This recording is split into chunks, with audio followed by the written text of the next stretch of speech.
This program features live coverage of an African safari and may include animal kills and carcasses. Viewer discretion is advised.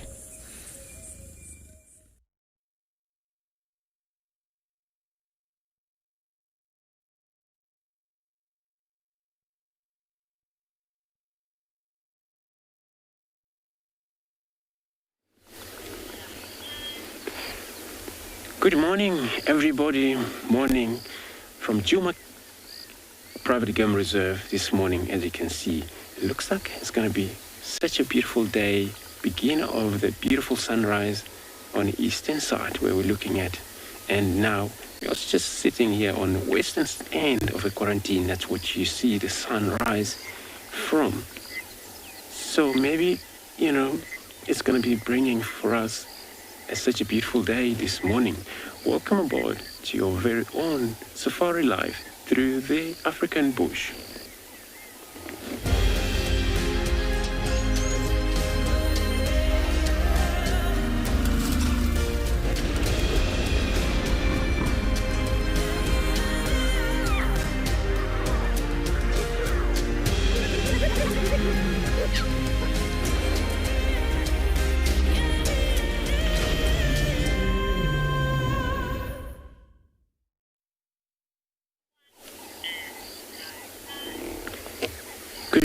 Good morning again, everybody. Such a beautiful day here. So we're looking at the sun. Looks like, I know it's going to be much hotter, maybe, I believe, because already the temperature started from the 23 degrees 73 Fahrenheit. I believe it's going to be maybe midday, quite hot than we expect. But it's the way it is. Maybe this is where we're going to receive rain, showers sometimes, or if it happens. And my name is Andrew. I have a muscle on camera this morning. So we're going to be taking you to a safari, search for these beautiful animals, find them, look around. So my mission this morning is to find either our beautiful Tingana, if he's still around, or the Pride of Lions, any of the Pride. We're not sure, we haven't heard from the Ngoma Pride, how far they are west. So we don't have any update about them. But I would like to see them. Also, there is a pride that I heard about, Torchwood Pride, but probably far east, that's where these days have been seen. So they started to come back slightly, back into the area of Torchwood, where we believe one day we're going to find them. But, our regional pride, which normally in this area, they move in and out. That's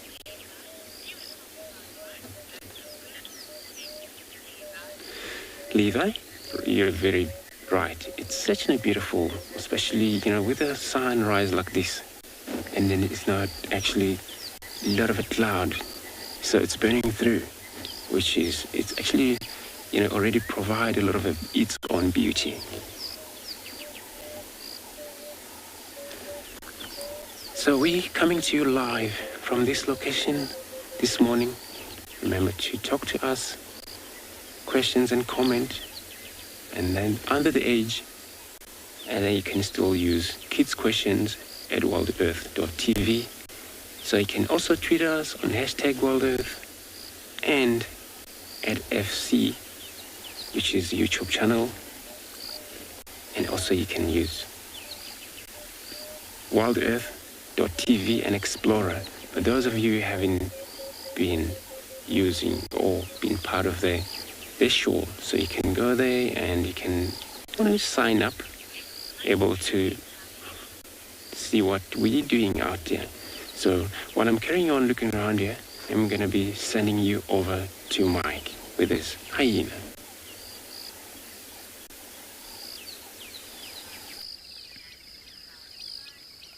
Well, what you're seeing there is the backside of a spotted hyena as it disappears into the thickets. Classic.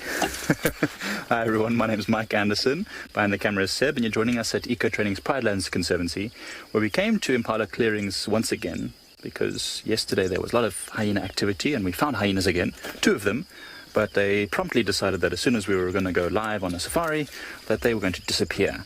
So what we've got instead is a nice massive open clearing with a lot of impalas, but very far away. And these impalas are actually what got our attention in the first place, because they went galloping out of the thickets and staring across the plains towards, what we now know was the 2 hyenas that were sniffing around.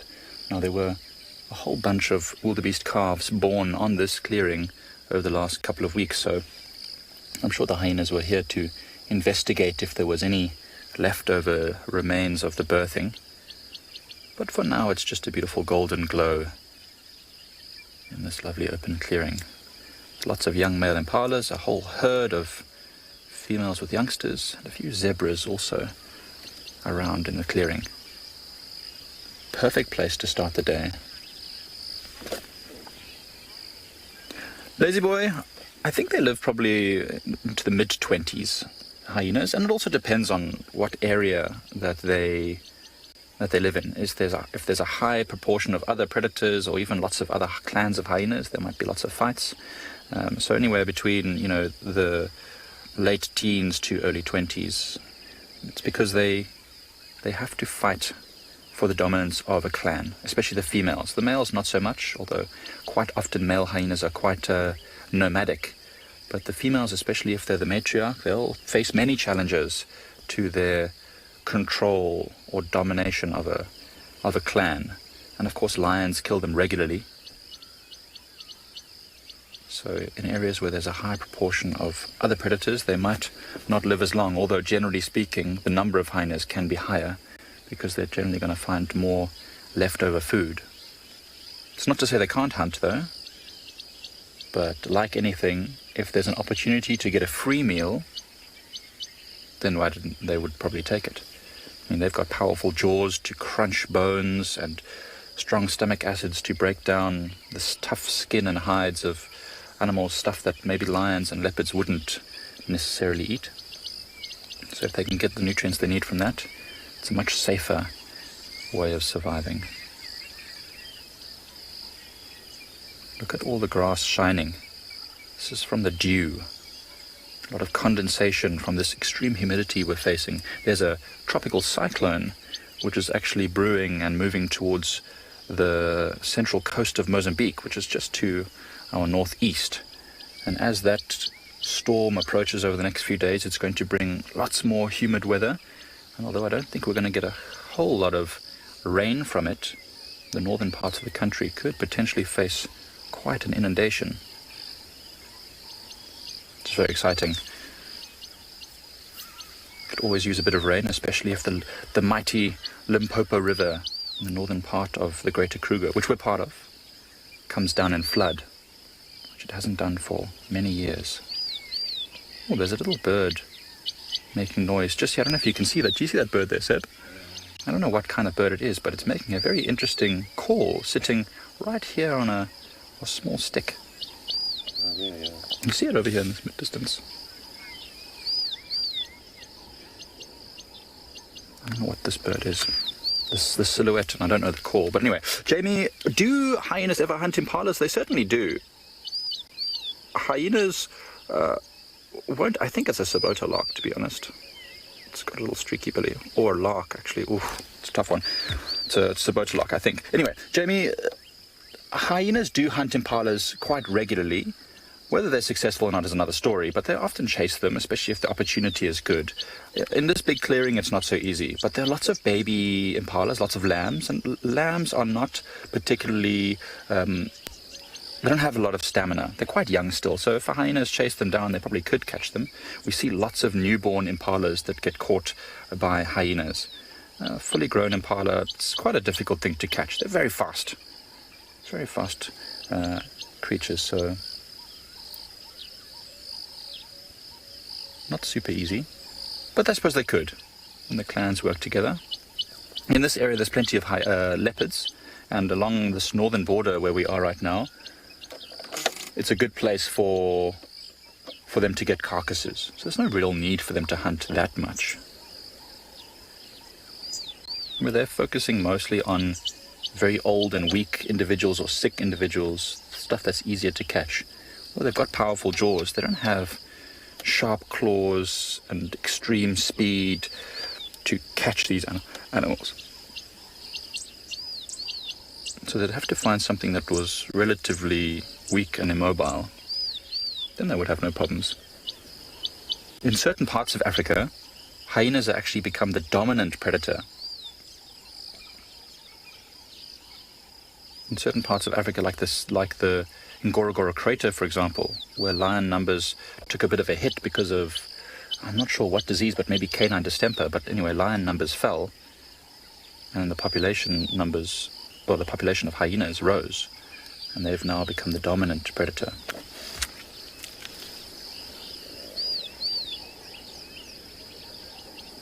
So peaceful over here.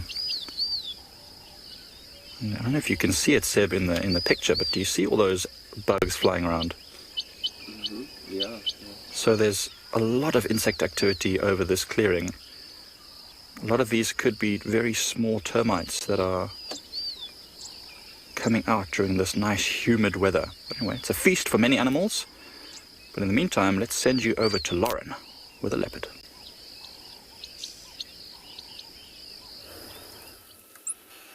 Good morning, good morning. This is Miss Tlalamba. A very busy leopard at this time in the morning. She's scent marking, she's mobile, and she's heading directly towards quarantine. What a great start to the morning.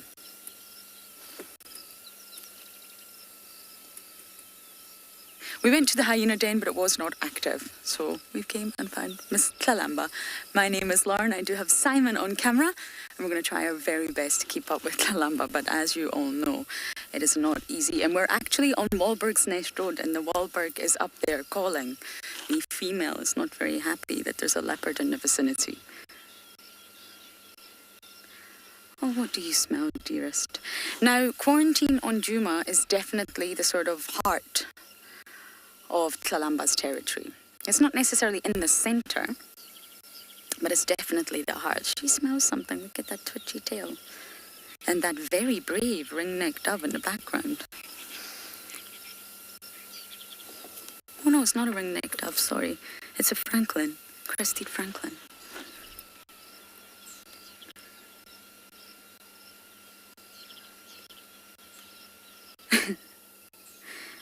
I would be careful if I were you, Franklin. Okay, let's get a little bit closer, Simon.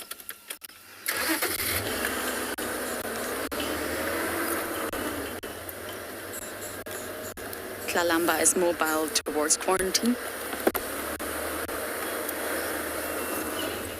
I'm the only station here, so I'm just updating everyone that she is moving towards quarantine. We'll keep our distance, of course.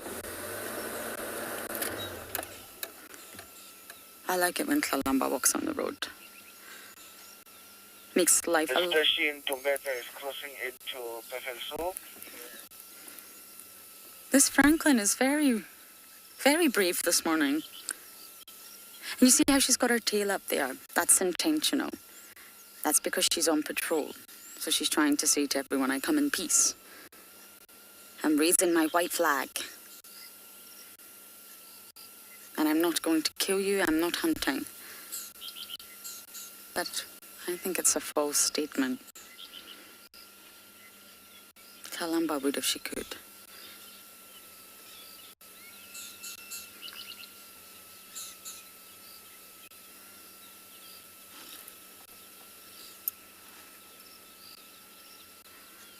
Okay, we're going to try and keep up with Tlalamba as much as possible this morning. And we're going to send you across to Kim and her rhino.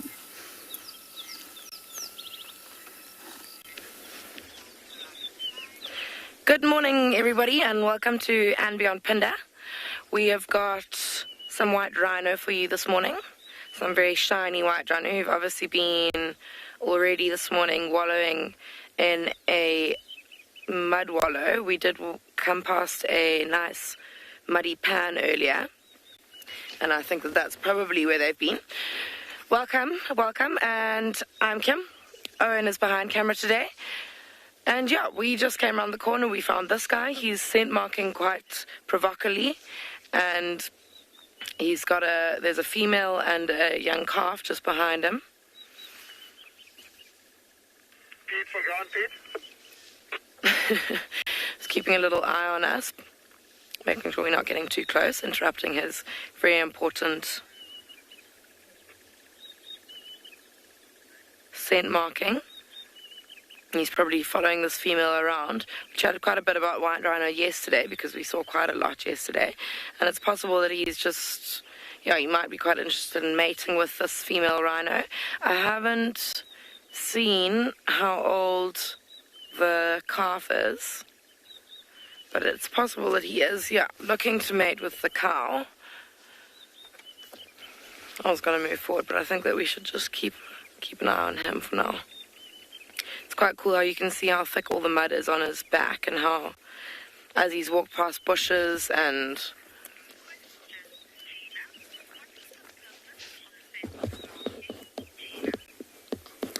Gina, so I don't know if you were watching yesterday, but we spoke quite a lot about scent marking and rhino middens yesterday, on yesterday's drive here at Phinda.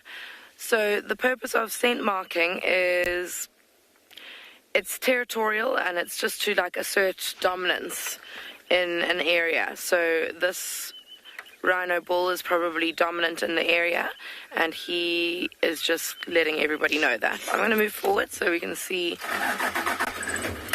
a better.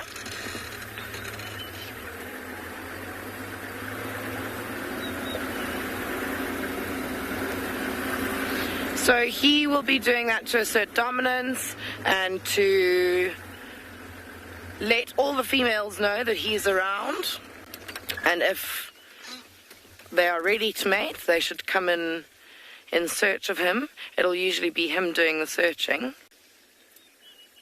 There's the youngster. It's a young male.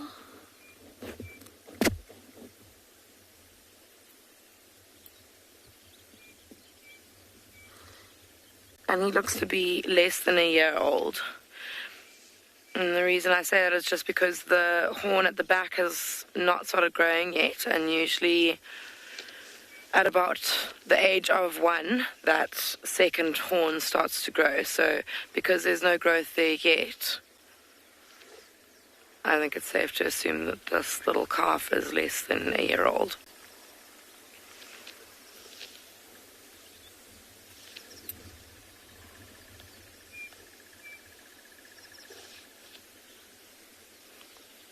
You'll notice that the male isn't, he's kind of just coming out from behind a bush now, but he's not right up close and personal with this female.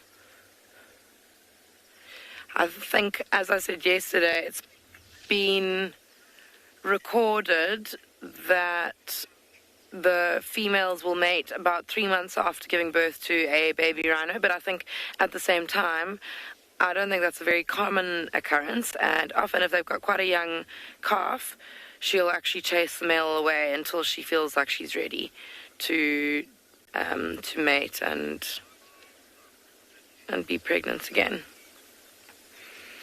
I think that we are going to leave these rhinos. We are actually searching for a leopard at the moment. There was one seen in the area last night, but for now we'll send you over to Lauren, who already has found one of those animals.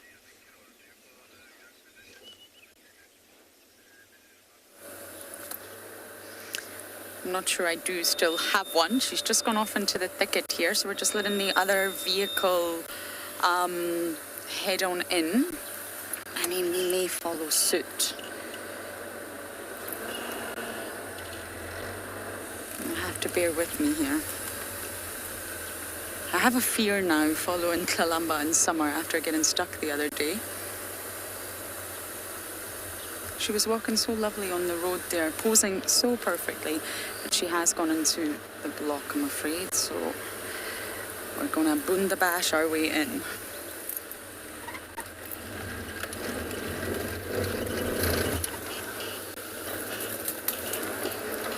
She doesn't look particularly, her belly doesn't look empty, but we do know that she had that Impala lamb just 2 days ago. And knowing Kalamba, she enjoys the art of killing. I found a word that described her perfectly the other day. She's in her prime, she's stocking up, she's probably soon to be mating, soon to be having her own offspring. If she's not mated already, she was calling a lot not too long ago, which is sometimes a sign that a female is in estrus. Now, we're not going to get a view for some time, I'm afraid. She's way off ahead, and we've got another vehicle right in front of us, so we just need to follow behind, and hopefully she'll stop for us.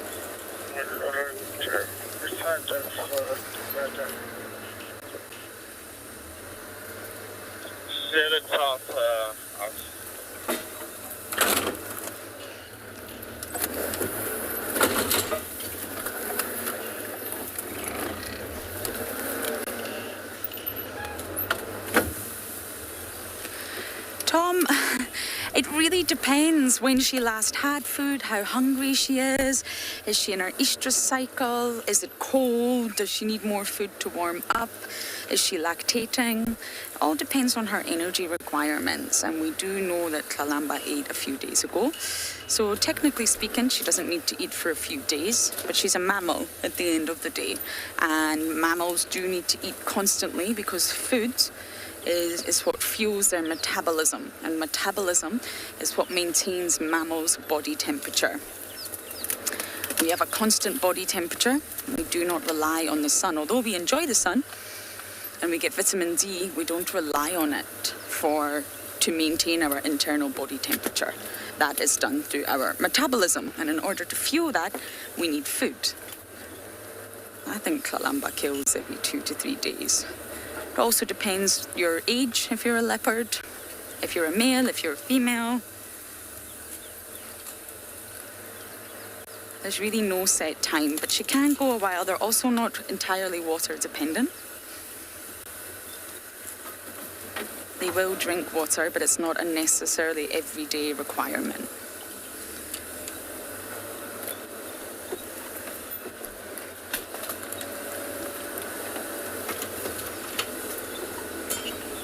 I don't think she's going to stop here. We're not going to get a view for quite some time, I'm afraid. I can see her right over there, but it's thick, it's summer, and there's another vehicle here, I'm afraid.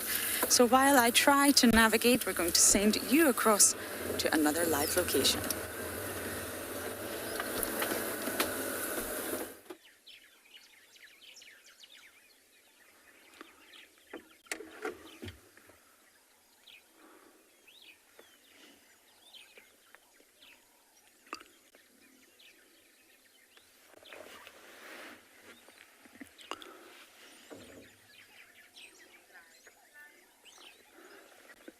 Good morning and welcome to Tswalu. At the moment we're enjoying a sunrise and a view of Cape Eland and some Gemsbok in the distance.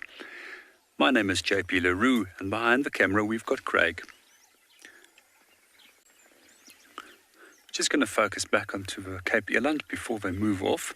Generally they're quite skittish.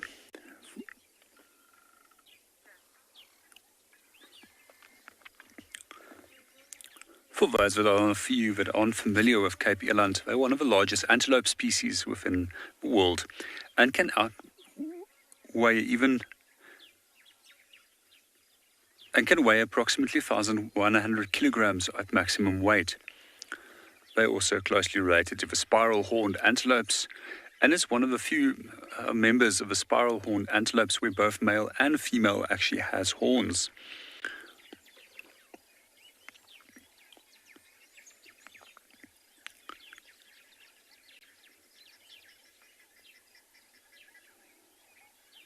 One of the things...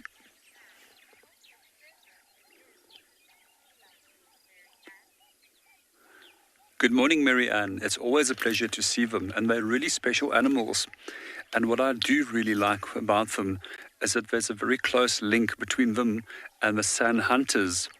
And quite often when it comes to rock art, and both in paintings and petroglyphs where we find pictures of them engraved in stone, the question was asked, why are they the most numerous depicted animal? For many years it was actually thought that the sand hunters used to hunt them more often than any other animal, which is not the fact.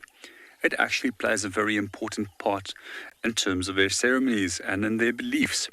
For them, quite often when they do undergo a trance, they believe that they can transform into the eland, which allows them then to see areas where they can go and hunt and gather. quite often when we do find pictures of eland on rock art, we'll also notice that they will go in towards cracks and fissures, which is on the rock surface, which actually represents this ancestral spirit world, which they will enter. We also quite often find that San women used to rub the fat of the eland onto their body, as it's believed to have certain sexual potencies.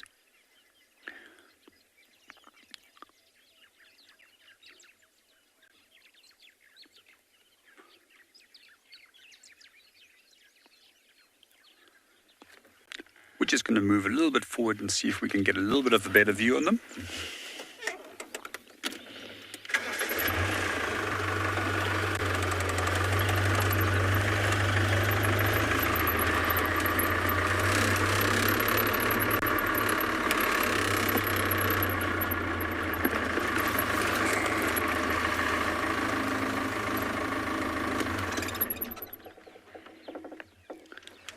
Good morning, Benji, and welcome to the show. They carry approximately some 9 months.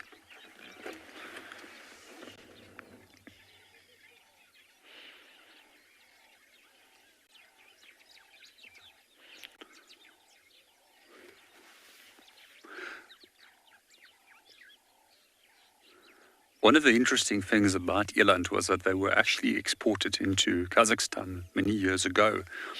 And it was a strategy to actually start breeding them in those areas and replace them with domesticated cattle. And the reason why is that domesticated cattle will only feed on grass, while the eland feeds both on leaf material as well as grass material, therefore can maintain a better body condition throughout the year without negative impact on the environment.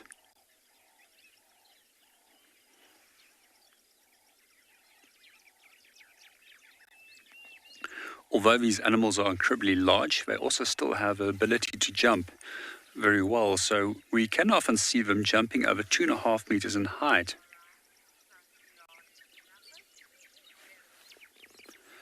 Good morning, Errol. Yes, they do. We often find them in large groups, and we also find them often in much larger groups when there is calves about, because for some reason the calves associate with one another, and then all the adults join.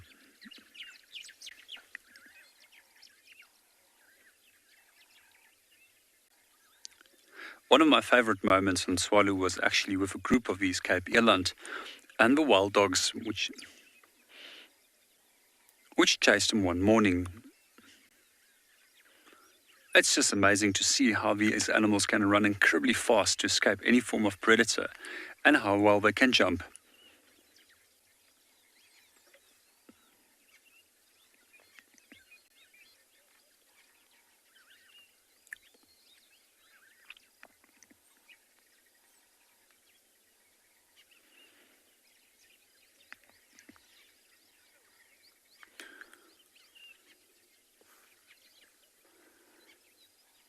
There's also a number of gemsbok that has just joined them to the back of their herd. Oh. Just going to move a little bit forward again and see if we can get a little bit of a better view. And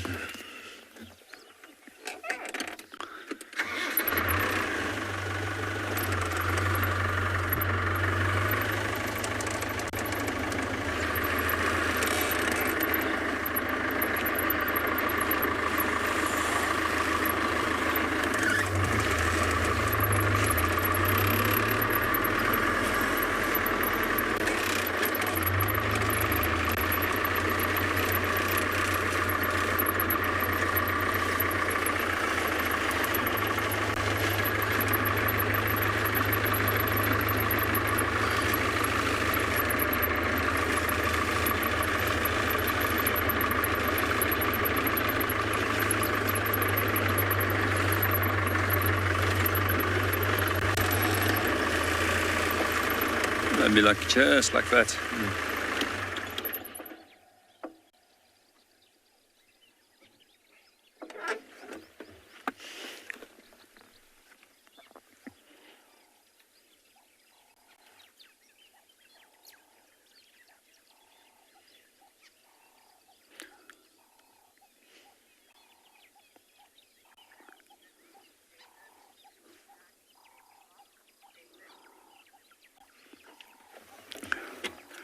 Good morning, David.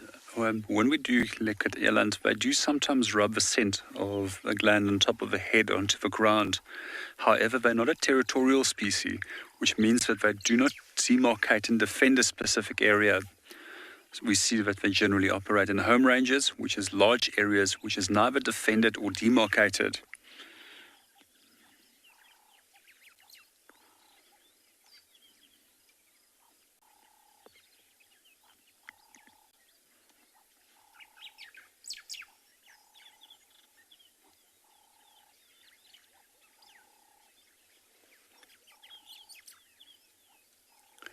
When it comes to most species that has territories, we normally find that there are animals that have certain needs in terms of high energy needs. Territories is interesting as that all animals will have a home range, but not all animals will have a territory.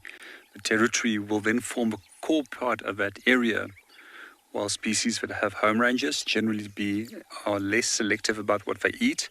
And quite often, if we think of it, that they need to cover quite large areas to support themselves in terms of their energy needs.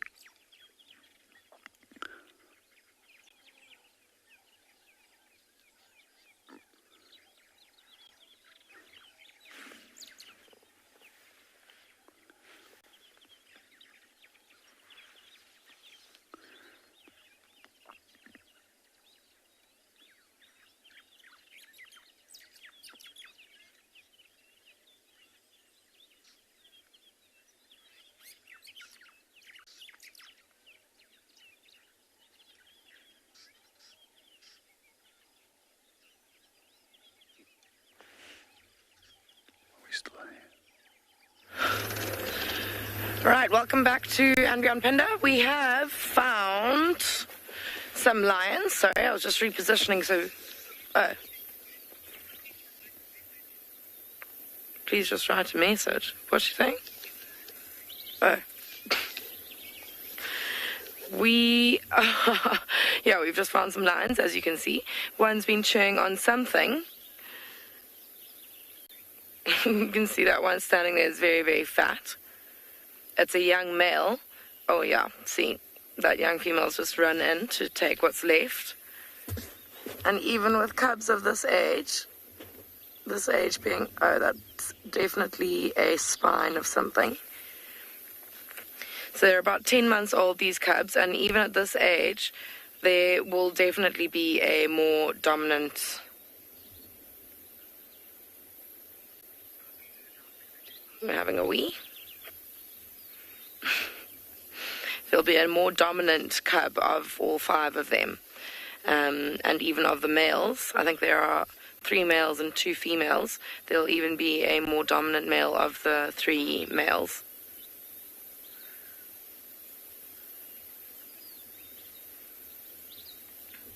So this male, like I said, you can see he's extremely fat. So obviously made the most of whatever they ate. And that female probably hasn't had nearly as much as him. It's now taking advantage of him finally deciding that he's way too full.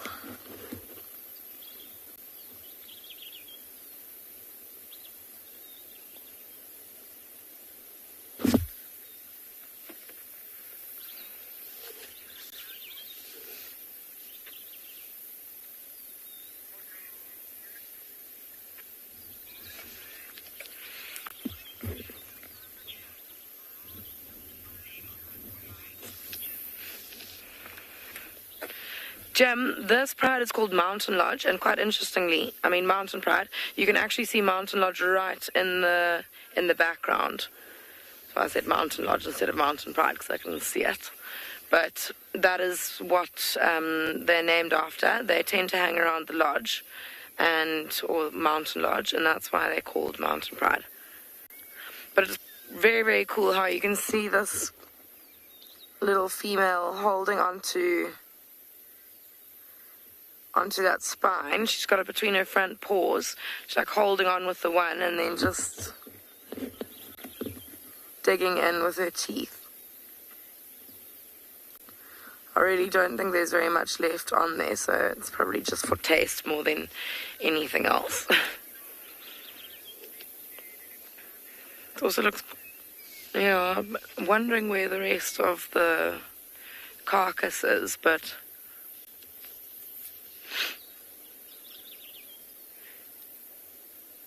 something makes me feel like this is possibly someone else's kill, as in not made by this pride. And the only reason I say that is because they've come from quite a different area, and that spine that's being chewed on looks at least a couple of days old. I don't think this pride would have finished that carcass to that state in just one night, even though it is quite a big pride with 5 cubs and 2 females. But I think that they might have stolen it from someone else, maybe a leopard, or maybe not even stolen it. It could just be left over from a leopard or another predator, and they've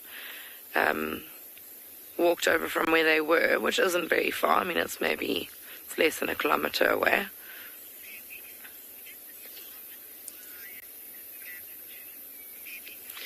Debbie, yes, it's very common for lions to scavenge. They opportunists, so opportunists in terms of hunting, but also just in terms of what food they find. If they come across a carcass that's been killed by something else, there's absolutely no doubt that they will take advantage of that. In the wild, it's quite safe to assume that animals are trying to conserve their energy, like, at all times. So if they find a free meal, they're not going to give up that opportunity to feed without expending any energy on hunting. So yes, they definitely do scavenge. These lions, or these little cubs, are very fat. So I don't know if I might be wrong about this carcass being from a couple of days old or from someone else. I just feel like it looks very, very old, unless maybe one of the cubs brought the spine over from where they came from. But I don't think that's the case. They might have eaten something where they were and then have come over and found this also. This one's rolled onto its back, letting its stomach feel the nice breeze. They all look quite uncomfortable, these cubs, all panting away, trying to get as much oxygen into their system as possible so that they can digest what they've eaten and also just keep cool.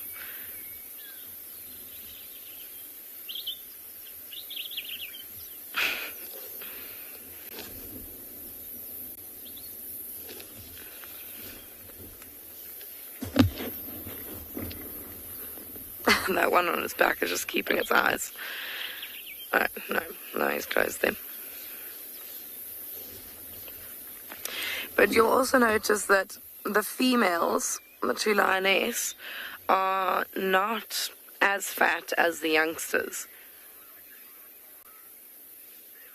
And the reason for that is that they will often hunt and then allow the cubs to kind of have first dibs on the carcass, on whatever they've killed. Obviously their main purpose or their main aim at the moment is to raise these cubs to adulthood, and feeding them is at the forefront of that. I think we're going to spend a little bit more time with these lions. They're not all completely sleeping yet, but yeah, we're going to send you off to another live location for now. We'll see you a little bit later.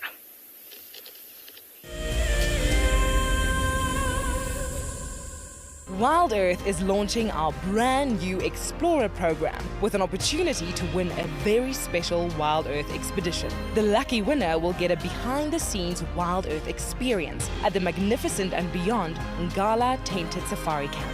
The prize includes a 3-night stay for you and a friend with a chance to sleep out in the unique Ngala treehouse. Become a Wild Earth Explorer and stand a chance to win this and many other prizes. Terms and conditions apply. Oh, it's going to be in trouble now. Oh, this is unbelievable stuff. Here comes a hippo in too. Go, Impala. There's a hippo coming in. I can't believe what we're seeing here. This is what we normally see in East Africa. It's all over. Hippo leaping at the crocodile now. Everything's gone underwater. Expect the unexpected here on Wild Earth daily. An ever-increasing part of the global population is losing its connection with nature. Wild Earth is here to reduce people's stress and anxiety, allowing you to escape into nature even just for a few hours a day. However, Wild Earth is expensive to run, and we need help from you to keep this ship going. Wild Earth Explorers gives you the opportunity to be part of a program that supports the sharing of nature with the world. Hi, I'm Kyle, and I come to you live every day here from Tswalu, Kalahari in South Africa. My favorite bird has to be the social weaver. The enormous nest that they create, their survival tactics to inhabit these harsh and unforgiving environments, and as well as their complex social arrangements is truly remarkable. And the interconnectedness with the ecosystem shows us that we are too. Catch up with the guides daily here on Wild Earth.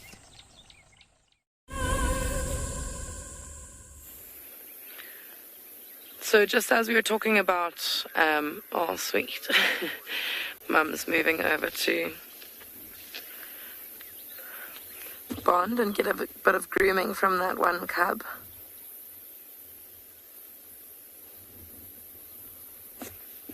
The social dynamics of lions is really, really nice to watch.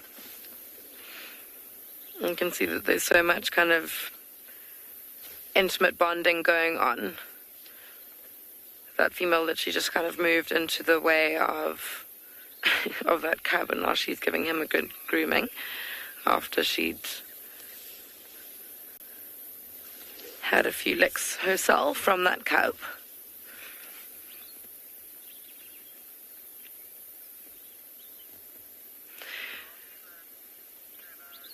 And lions have, yeah, I mean, like, their social dynamics are quite important. Sorry, Carol, no. There's no carcass that is too old for a lion to eat.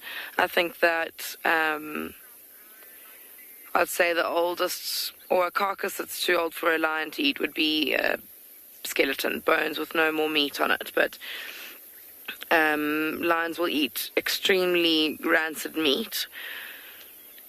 I've witnessed them feeding off a carcass that there are literally waterfalls of maggots coming out of, and I couldn't even sit next to the carcass because of the smell. It was so repulsive, and those lions just had their faces like full in the inside of that disgusting rotting meat smell. So no, I don't think that there's any carcass that's too old for a lion. They'll eat the most rotten of meats.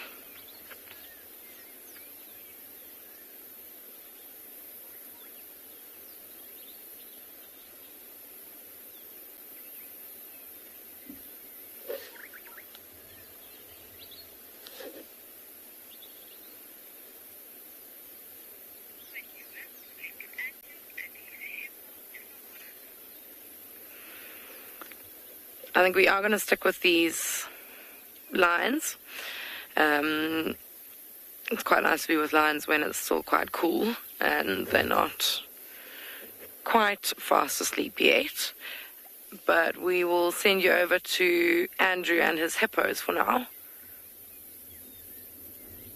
Here we go, we've got the next cub coming. Thanks again, Kim. So now we're stopping here at Beblisuk Dam. Since we were checking the northern boundary to the east, where we don't see another track, cutting back of our male leopard, Dingana, yet. So it happened maybe he's still in Chuma. But there was another tracks the guy now. This morning they have picked up and they were busy following up on that. And there also was a kalamba that was also seen in that area where that last track of male was heading into. So, but there's no update if they find him or not, which will be very much interesting to find out which one. Could be, Tingana, or could be Mura came back, or could be Mlawati that also came back. We're not sure for now. So we're going to keep checking. So we're right here at the Pusuk Dam. As you can see, Egyptian geese is, and was a visual of looks like one hippo in this dam as well. Where we sometimes see more than one hippo. It happens, so it's a lot of water around. So many of water hole around here where hippos sometimes they can be spread around quite a lot. So you find those that others that they always here. Maybe they have left somewhere else. Maybe they're stuck with male. Where this one managed to make its way back into this water hole. Or could be more, maybe they're on the other side because now we're on the western end of the dam. So there is an inlet on the other side where we can't see. Could be that they're hiding on the other side.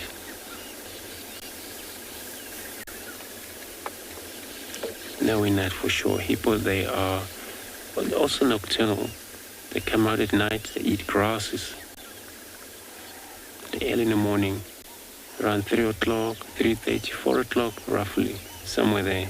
This is where they make their way back to the water hole. Spend a lot of time in the water during the course of the day.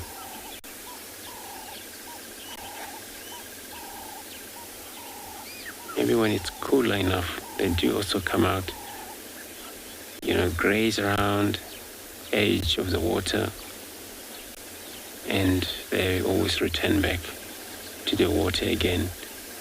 Where when it's too much hot, what they don't like about is that they have very sensitive skin where they get sunburned so much, and it's good when that happens. The water's nearby.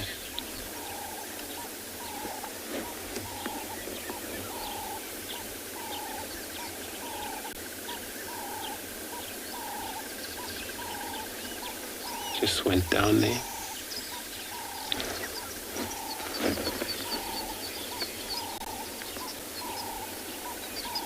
I can also submit down for about 5 minutes sometimes.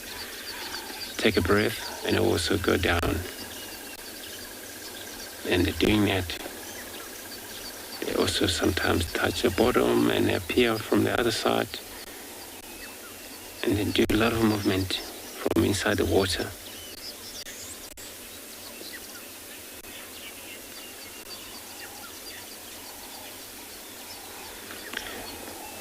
So you know what the heaviest weight of a hippo ever recorded. Roughly the way anything 2 ton, roughly somewhere there. 1,500 ton, 2 ton. Roughly that's for a male. Could be more than that. Some places, depend how healthy they are. Can weigh more than that sometimes. But that's really average weight for them. And some it says 3 ton. So, it could be that, sometimes they depend wherever they are. Healthy also it's count in these animals. Well, they're well fed and they're well, wherever they go, the grasses and all, it's all about, grazing land that's suitable for them. They get enough grasses, and these bulls, they can actually weigh that average.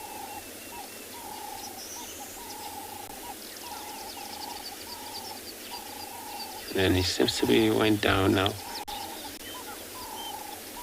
But I ever seen hippo that somehow we were walking in one of the dam that was very skittish, and we waited. We finally discovered that he spent underneath of water for a long time, more than 80 minutes, which is, was longer. Usually, 4.5 minutes, 5 minutes. It's long, 6 minutes sometimes.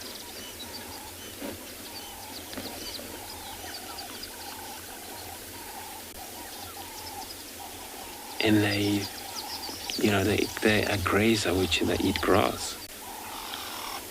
And then, of course, for them to be able to move in and out of this area is that they have to make sure they get enough of food. Sometimes, most females are moving group cohort of hippo. So you find maybe 8, 7 of them in the group. Depend if it's so many of hippo in that water hole. 15 it's been recorded together, or more than that. And we're looking at it's called hippopotamus, the species. So they difference where now your pygmy hippo, where we don't see that here. And those, when you look at their skin color, more dark than these, which we have here.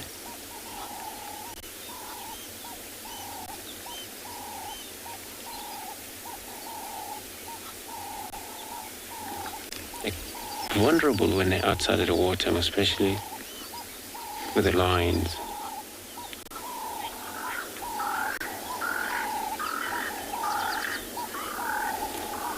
So I'm gonna be searching around here.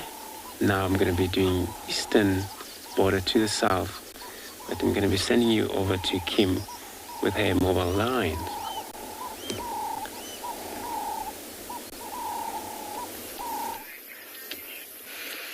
So as fat as this pride of lions are, they have got up and started to move, which is interesting because I feel they had quite a nice spot in the shade where they were. But here they are, moving around. I can't believe how fat they are. The cubs are...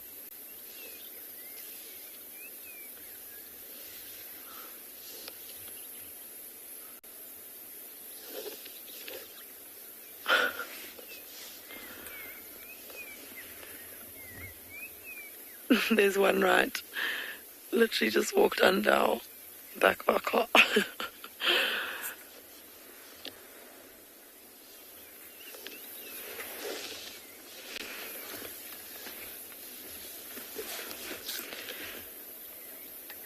Yeah, move a little bit, lie down. I think they're literally just trying to look for somewhere to settle down for the day. No, we do not have white lion in this area. As far as I know, the only white lions that actually occur in the wild, so naturally, without any human intervention, are the white lions at Ngala, so part of the Kruger National Park. Apart from that, any white lions are bred. So no, we do not have white lions at Phinda, but yeah, they do. I'm sure you've seen them a couple of times if you watch quite often. There's one cub here who is very, very interested in our vehicle. He's walking right towards us. Oh, he's gonna go. He's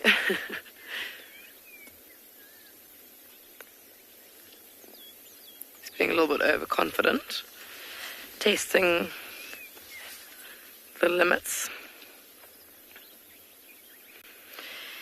But yeah, so the white lion, that genetic or that gene is obviously a recessive gene, and the lions in the Kruger National Park must have that gene, and every now and again it does come through. It pops out with a couple of white lions, and that's what we see.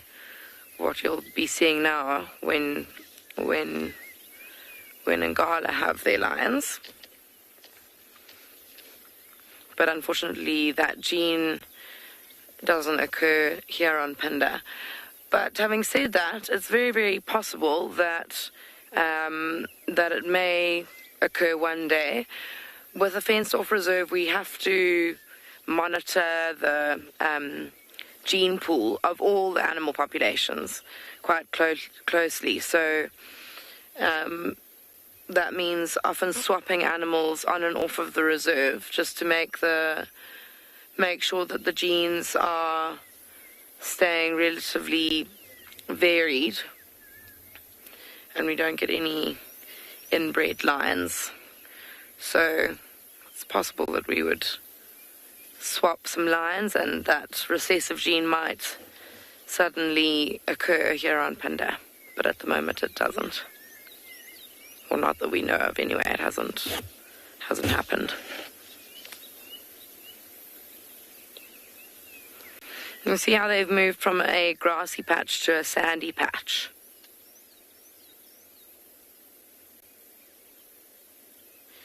And the sand is probably a bit cooler than the grass. As the morning goes on, the sun is getting hotter and hotter. And I think that they're just preparing for that, trying to find a nice cool spot where they're going to probably spend the whole day. With them being very fat as they are, they won't be doing much moving around.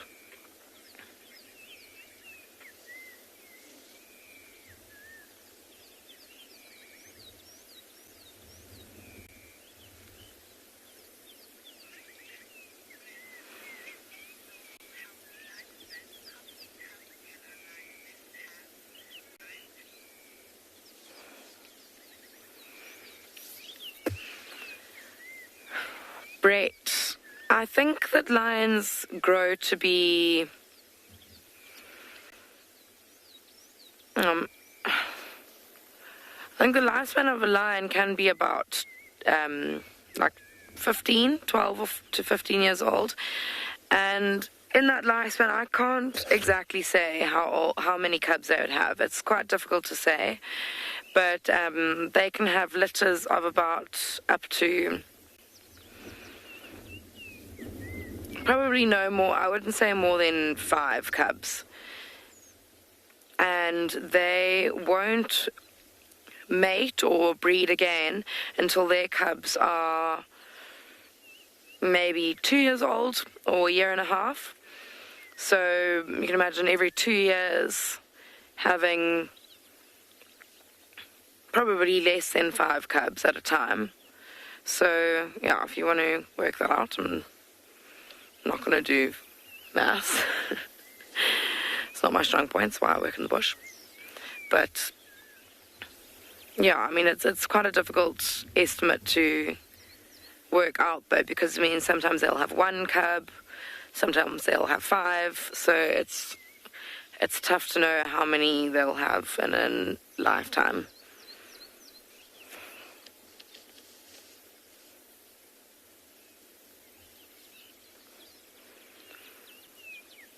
I think that we might try and reposition. I'm going to try and get a little bit closer, but while we do that, we'll send you over to Lauren.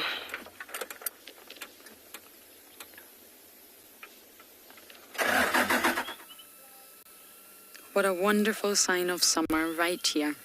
And the species responsible for all the foam nests that we see, all these delicious, well, I don't know if they're delicious, but meringues that are popping up everywhere, sometimes in questionable locations. So I think maybe some of the individuals got a little bit confused sometimes.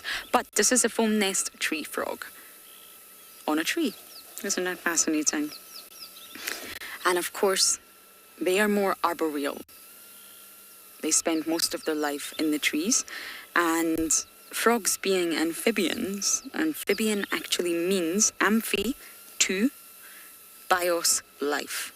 So the word amphibian comes from 2-phase life cycle, and that's of course because frogs start off as tadpoles, as we all know, and this is their juvenile phase, which is completely aquatic, and then mostly vegetarian. Then they turn into terrestrial carnivorous adults. So it's a complete metamorphosis, and that's what amphibian actually refers to. Now, the metamorphosis that takes place in tadpoles in order to turn them into frogs is under hormonal control. It's driven by hormones, not environmental cues or any other factors. It's driven by hormones. that are located in the pituitary and the thyroid glands. The hormones are released from here, and it signals the body to start changing. So as a tadpole, they have tails, fins, oxygen extracting gills to get oxygen from their aquatic medium, and different mouth parts because they're vegetarians. And then, of course, they need to get rid of all of this to develop a skeleton with a vertebrae, muscles, tongue, eyelids, proper skin, not light skin that sort of survives in the pool of water, and a digestive tract that's capable of processing not only algae but a carnivorous diet. So that's a complete flip. The metamorphosis has got to undergo lots of changes to develop the to-be frog for a terrestrial arboreal lifestyle. Donna, it's the female. The female makes the foam. She uses her hind legs and whips up the secretions that are coming out of her. It's actually oviduct secretions, so they're sort of secreted from the ovarian area and released via her genitals, and she creates the foam herself by really rapidly moving her hind legs. And it's sort of a survival strategy to ensure that her tadpoles hatch and they're kept moist. You don't want them to dehydrate before they hatch and drop into the water. Because of the heat of summer, they could easily just dry out. But the foam, the meringue, if you like, ensures that they won't dry out.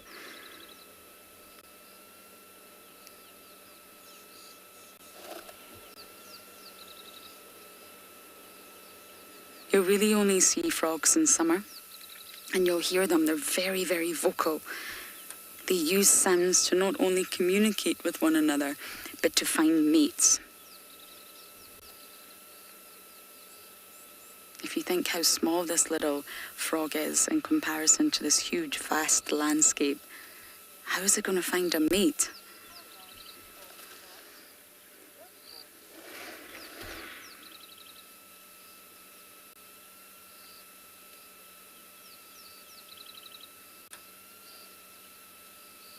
And they don't actually have a sort of ear, if you like, how we would think of an ear. They don't have any external structure that you can visibly see, but they do actually have a really well-developed inner ear. And they have to. What would be the point in vocalizing to find a mate if you can't hear your mate calling? So although you can't see it, they have a really well-developed inner ear. And the eardrum, if you like, that membrane is really, really large once you get a closer look to a frog's head, and it looks like a circle. And they have to have really good hearing in order to hear their mate over far, far and great distances. They must reproduce, and they've got to do it in summer.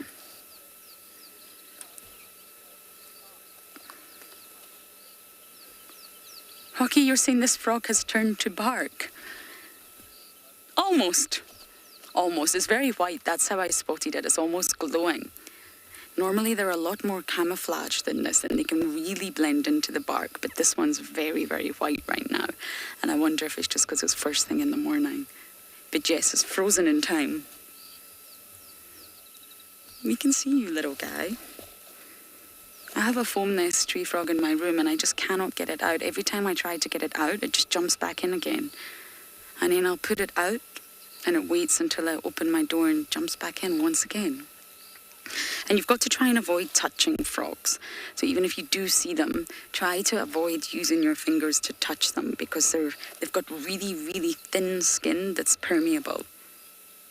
And this allows water and, well, the absorption of oxygen to flow through their skin.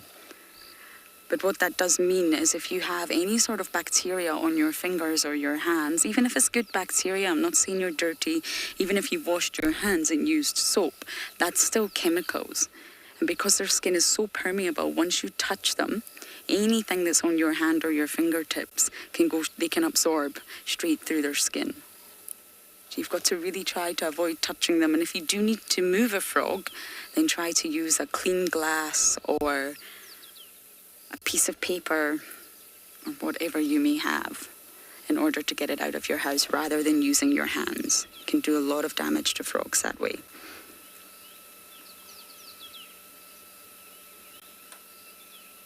But they can dry out really easily, especially these guys, because they live in the tree. There's no water around. You can't see a single drop of water. And that's why they have extremely slimy skin. And it's the mucus. They present a lot, they produce a lot of mucus from glands on their skin, and this helps keep them moist, prevents them from dehydrating and completely drying out in the summer temperatures.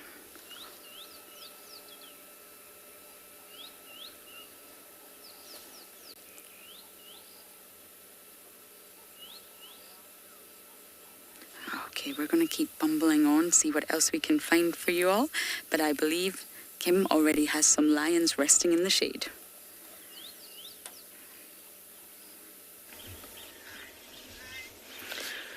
So one of the cubs has moved a bit closer to one of the mothers, and it gives a really nice comparison of the markings. So I'm sure that most of you know, as if he's listening to me, putting out his leg on show.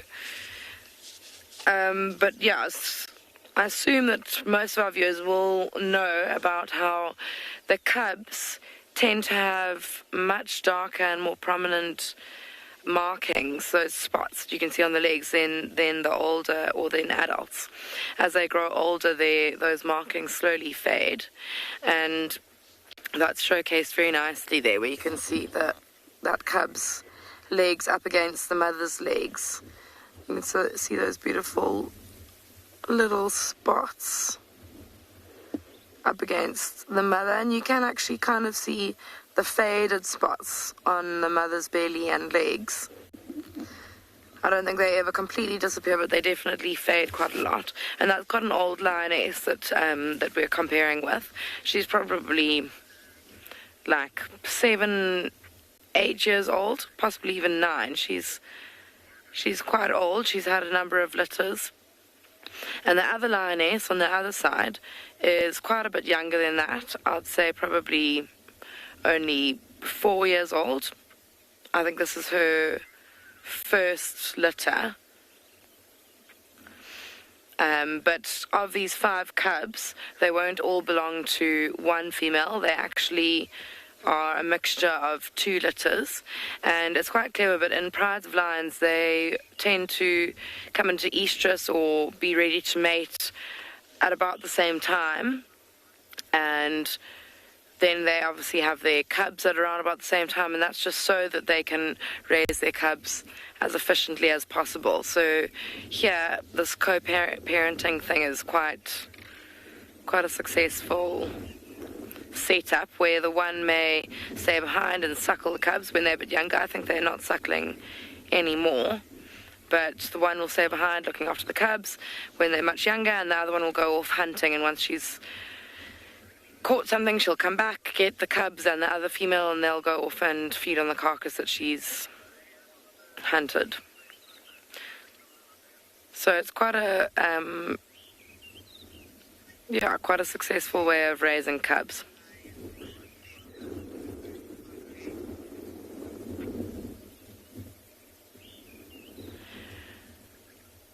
So lions stay with their cubs, or cubs rather stay with their mothers. It varies. So with male lions, they'll stay with the pride until they're about 2 years old, at which point they get kicked out by mum and by the dominant male.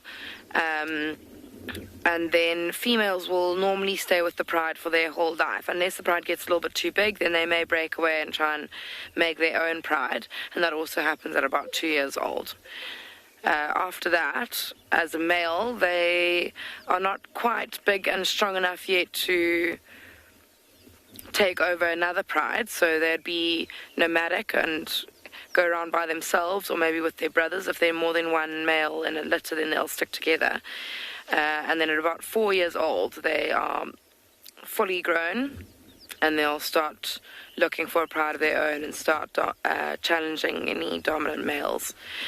Lioness, they, at the age of 2, if they go off to make their own pride, they can already start mating at about 2 years old, or just a little bit. Yeah, at about 2 years old, I guess, is when they can start mating, so they can start their own pride from as early as 2. But with these ones, there are 3 males. And they keep moving, they're quite restless this morning.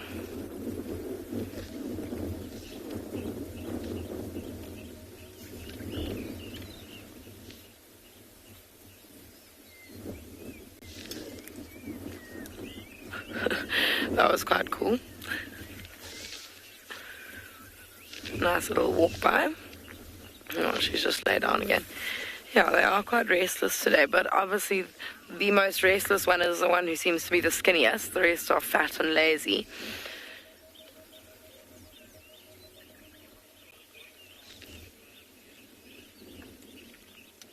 But like I was saying, there's 3 male cubs and 2 females of this pride. So when the 2 male cubs get to 2 years old, they'll get kicked out of this pride and they'll be off on their own. And at 4 years old, they'll try and find their own pride. And I think it'll be quite a formidable trio, 3 male lions, which is quite cool.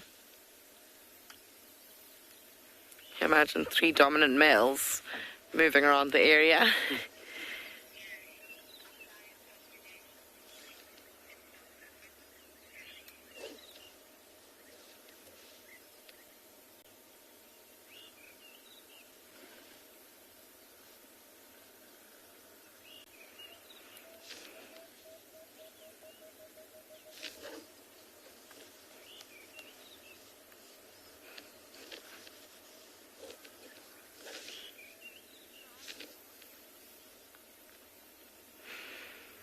I think that these lions look like they're quite happy to stay here.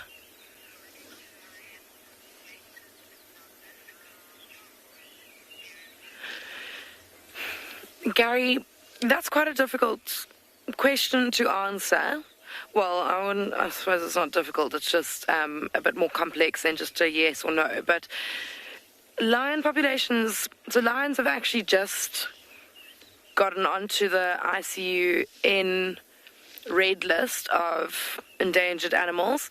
I think that they're not threatened, or I think it's vulnerable that they're on. But the problem with that is that there aren't very many areas in Africa that can accommodate lions. So even though the population, in the areas where they exist, the population is strong, but like I said, there aren't many places that can actually accommodate lions. So at the moment on Pinda, we are kind of at carrying capacity with our lions, so our population is very strong, and we swap lions on and off of the reserve with other lions or lion populations that are kind of at the same capacity as us, or other areas that are kind of at a lower carrying capacity. But unfortunately for lions, quite a lot of areas that can accommodate them are full up with lions. So yeah, it's quite a weird question, really, because although they're very, very successful breeders and successful hunters, they have gotten themselves onto that list. And I think that that's mainly just because of habitat loss in other areas in Africa where their populations are dwindling. But Yeah, I think I'm quite happy to stay here with this pride of lions, but we're going to send you over to another live location for now.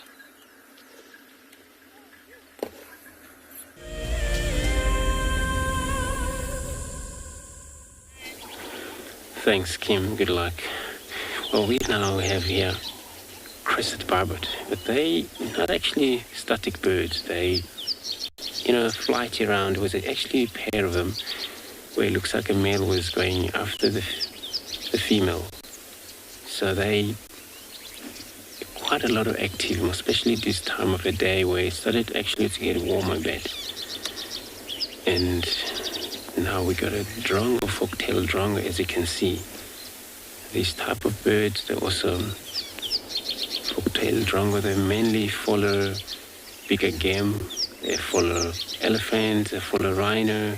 So what they do, they perch on branches, wait for the animal to move, and as the animal moves, the animal disturb insect for them to fly, catches it. And the fork-tailed drongo, it's actually a bird that is, you don't see many of a color in that. What you see, it's a pitch black, and the tail is kind of like a little fork. I think that's where the name comes from. There's a fork-tailed drongo.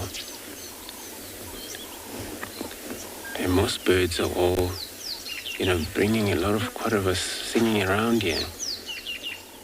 Where it's probably because of, the warm that is taking places, and they're all just gonna be mobile about just before hot, where they go into thick trees, hide for that hot, and they will be already benefit from their own insect that is all available this morning. And I'm gonna do my search again, see what we get.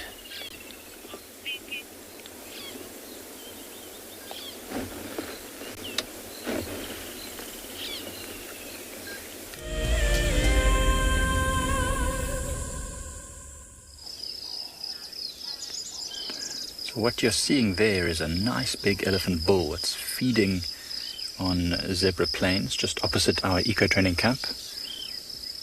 Very, very gently feeding on all the grasses in the shady patches underneath the trees and bushes, slowly making its way towards Indlovu Dam, where I think it will head once it starts getting much warmer.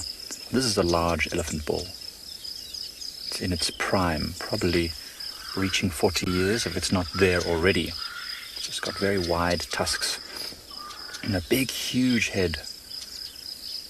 It's not in must though, like the other bull that we saw the other day.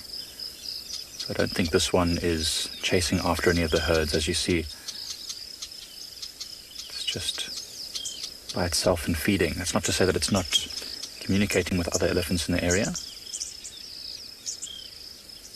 But right now it seems very content just to feed. And every now and again, you can see a few birds flying past that elephant, probably catching anything which is disturbed by it as it's feeding in the grass and moves along.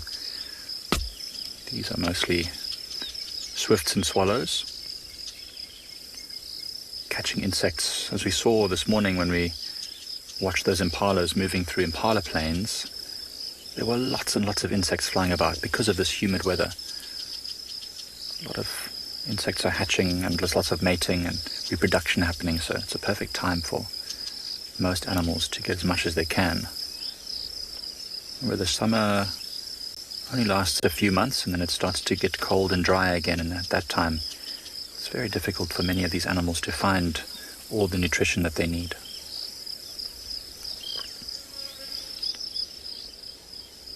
Also just flapping its ears gently. It's starting to warm up. They're predicting the temperature might top 35, 36 degrees centigrade today, which is, nearly 100 degrees Fahrenheit.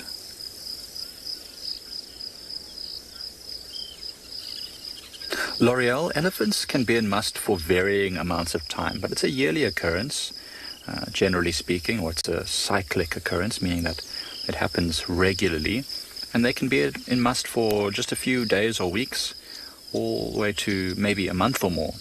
And that's because the larger and more dominant they are, the longer they'll be in must, because there'll be no other elephants that can dominate them. So generally that is one of the reasons that elephants lose their must status, because they get pushed around and dominated by larger elephants, and then they come out of must. So in many places in the world where elephants are kept in zoos, for example, when they come into must, they have to be separated from the other elephants, because oftentimes there'll only be one male elephant and it can get very aggressive. So they'll have to actually move it to another sort of area where it can't become aggressive. So obviously out here, where there are lots of different elephants, when they're in must, they'll go and follow herds. And sometimes 2 or 3 must bulls will start following the same herd, and then they might fight with each other. And then the biggest and strongest elephant will dominate the others and keep his must status. The other 2 will come out of must, and then he will get the mating opportunities. Generally speaking, not always the case. And when you see an elephant in must, as we see that one which has a collar on, actually, so it's one of the elephants that's being followed by researchers to see what it does. When we see that elephant, we give it space, because there's a good chance that it will want to show off its size and strength with its heightened testosterone level. But while we watch this elephant peacefully feeding, we'll send you over to Lauren with an eagle.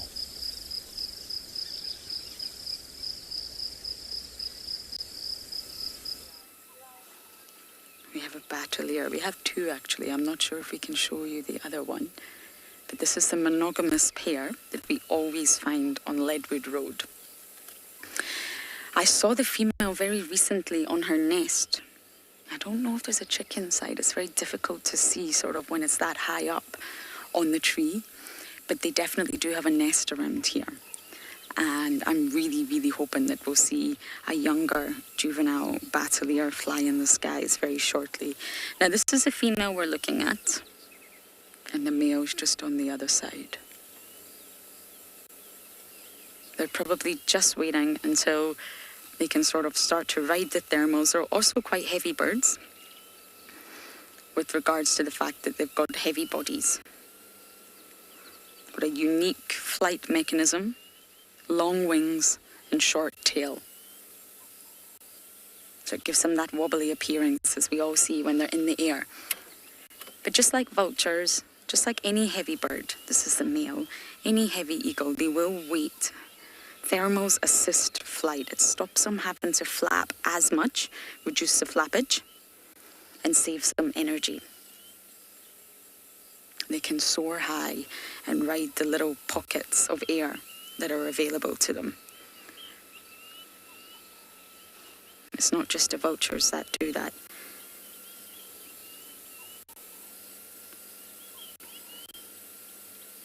Vultures can actually save 3 times the amount of energy if they do ride the thermals.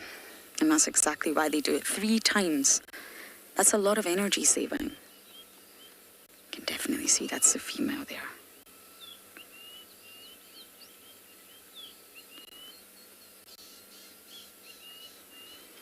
Now, the batelier is not actually a true eagle. I think it was said Lauren has an eagle. That's not necessarily the case. They're not a true eagle. They're a type of snake eagle. And you can immediately see that by picking out the features. But the reason they have this wobbly gait, this unique sort of fly-in technique, is to swoop low. They can get very, very close to the ground at quite a speed. So this reduces competition with all the other birds of prey out here. So by swooping low to the ground, they're able to get to carcasses first, or get to dead animals first, take whatever they can and fly out immediately to avoid any sort of competition from other birds of prey, including vultures, including tawny eagles, including Good morning. I think we should all do that in the morning when we wake up. But they do normally go for smaller carcasses. It's quite rare to see a batelier on a large carcass like an impala or even bigger. That's quite rare. They normally go for smaller carcasses, and they try to get in there before other scavengers. So birds, doves, pigeons, small reptiles, small mammals, rodents, genets, mongoose. Tim, it's doing the shaky dance. I've never heard the shaky dance, but I think this battalier has just showed us exactly what the shaky dance is. You're right. Shake your tail feathers. They're just so beautiful. Come on, do your shaky dance again.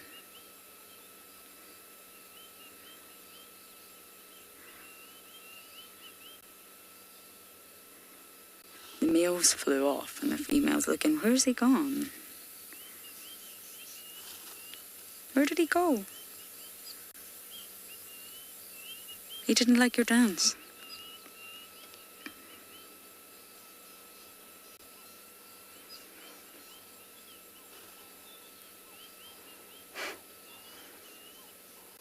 Okay, now we've had enough of the camera and we're going to turn our back to the camera.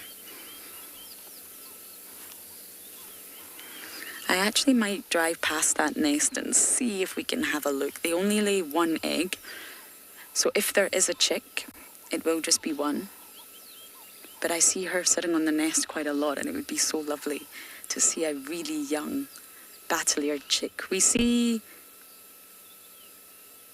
immature and juvenile battaliers, but I've never seen a really small battalier chick.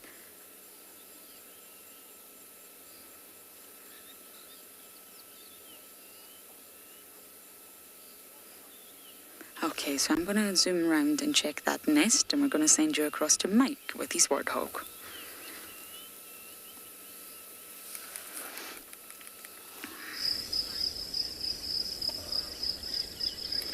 So once again, our animals are being shy. We had a warthog. It's just moved behind this fallen knob thorn. It's still in the open area. Can you see it there, Seb? It's just popping out. It's got a big limp, this warthog. I don't know what happened, but it's limping on its front left leg. Perhaps in a fight with another male, because it is a male warthog. And we saw a couple of them behind us, so might have gotten injured in a fight. There's also lots and lots of other animals in the distance. You'll see now as Seb pans across there, you'll see lots of impalas, a few zebras as well, and plenty of birds flying back and forth. It's a very nice assemblage of animals, and remember, they don't fight with each other, they're not competing with each other, they're all eating slightly different food, and so there's no problems. It's better to be in big groups because it means there's many more eyes and ears to spot the danger. And with the weather that's coming over the next couple of days, a little bit of wind, a little bit of rain, there's going to be a lot more predators hunting, trying to catch these fresh impala lambs that are all over the place.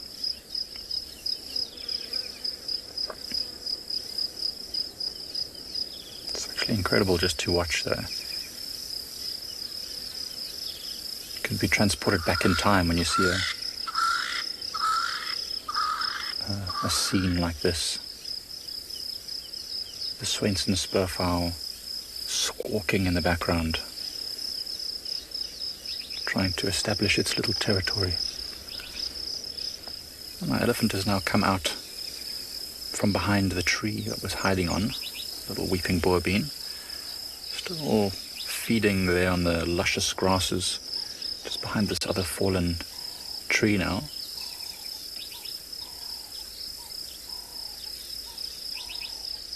Just going to enjoy the sounds for a little moment.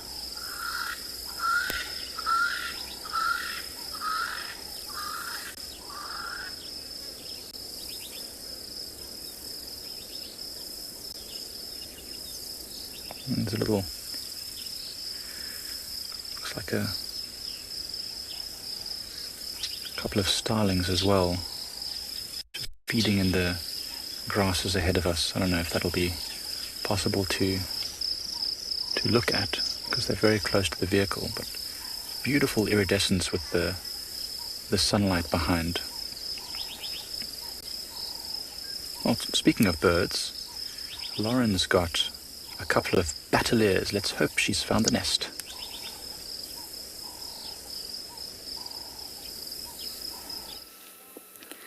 We found them on their nest, look. I think this is a male I can't see in the sunlight. Rebuilding the nest. Now this is a different pair. I can't believe it. The other pair of battaliers are still behind us. This is not the monogamous pair that we first looked at. He's rebuilding the nest.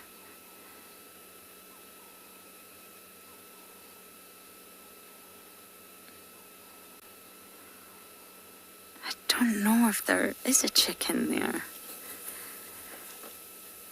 But they're definitely working hard at maintenance.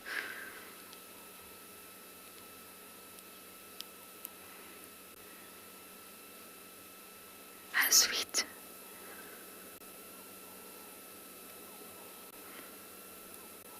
I think this is a male. You can tell just by that band of grey feathers at the bottom of the wing, but I really can't see from here. The sun is, that very harsh this morning.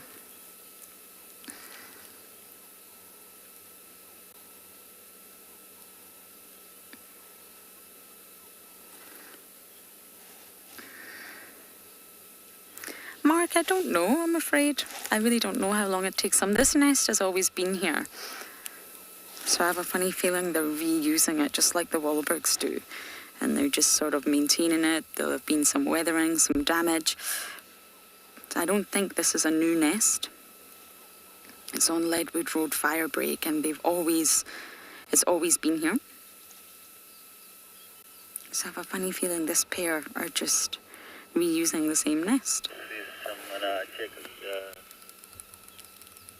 But in general, it's made by the male. And you can see here, this is the male. So I don't know if maybe they're just getting ready. Maybe it's not actually time. There's not a chick yet, but I have seen the female in here regularly. Yes, I've just checked. The nests are frequently reused for a 3 to 5 year period. So this one's definitely been reused. And nests are made by the male, and they take approximately 6 weeks. So there you go. 6 weeks for a male to build a sort of structured, robust nest, but this is definitely not a new one. And of course, they have to use their beak to do everything. Intricately, delicately place the sticks to make your nest. A nest that can carry the female, her body weight, can carry him when he joins. There's a high level of parental care, and to carry and hold the eggs as well.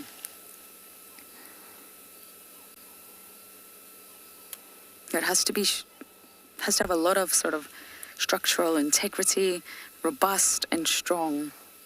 Oh, how lovely. I'm so glad we got to see this. So I'm going to keep going and see what else we can find this morning.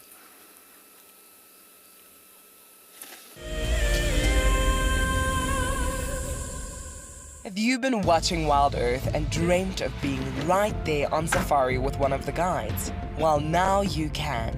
Wild Earth is offering you a chance to buy a ticket to dream.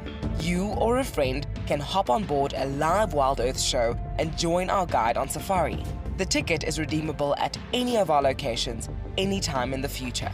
Only a limited number of tickets are available, so don't wait. Get your ticket now and start dreaming. Terms and conditions apply. My name is Ross, and I'm a field guide at and Beyond Pindar Private Game Reserve. I love getting questions from guests on Wild Earth because I love sharing and learning information about nature with new people, and it also makes me feel like you're all joining me in real life. If you want to ask a question on Wild Earth, then you need to register on our website. Once registered, go to our live safari page and submit your question below our live feed.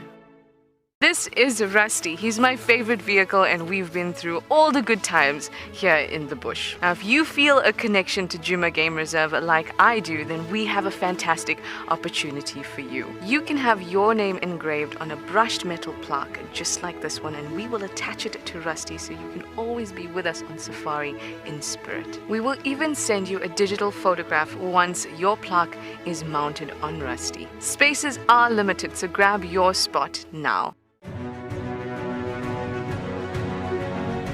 Hello, boy. You are a monster. And he's coming right up to us. Hello, boy.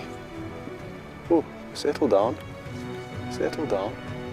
He is very, very close. He's pushing his trunk against the car. You can feel the car moving. Hey, hey, hey, hey, stop that. Expect the unexpected here on Wild Earth daily.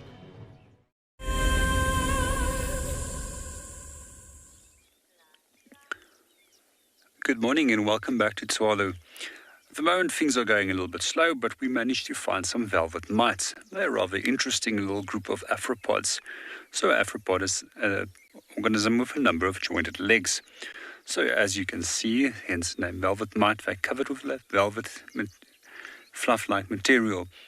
So these little guys are found particularly interesting. Most likely they're looking for a mate now that it's rained. And sometimes what you'll notice is that some of them will walk up to one another and start tapping one another with their legs. That's normally an indication for mating. We also find that the males will normally deposit sperm on objects and then lead a little trail from the sperm package towards where the female is, which will then follow that. We also find that the eggs that develop from that, once they hatch, those larvae will attach themselves quite often to species such as grasshoppers, which they will then parasitize. However, the adults are free-living, and they are predators mostly of termites. Although they look quite scary, they actually have no threat to humans at all. What we also find that they believe is that they are actually quite useful as biological control agents, especially in areas where there's large outbreaks of locusts.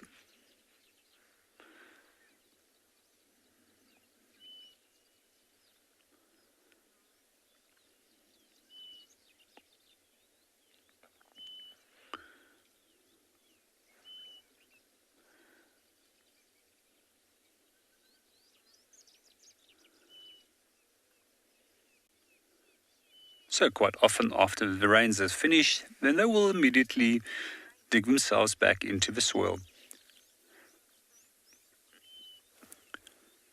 Good morning, Brew. Welcome to the show. Yes, they are tiny. They seldom actually exceed more than 10 to 12 millimeters in length, and they're probably one of the most pretty of all the mite species.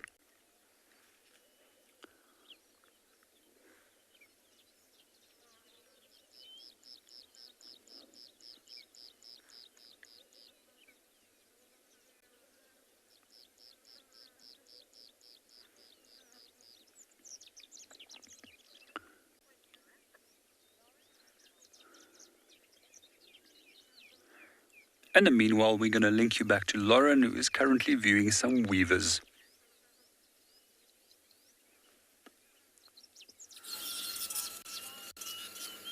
We just thought we would give you some beautiful views of the weavers' harder work. They're fully back now.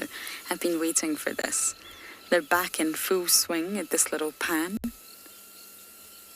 And you can see this one that Simon's given you a beautiful view of is just starting a nest. You see that? This is the very start, very busy. He's got a fresh piece of grass in his mouth and he's weaving. And that's how they start. They start off as just a small ring, and then they develop into the most wonderful structures, all woven by the bird's beak.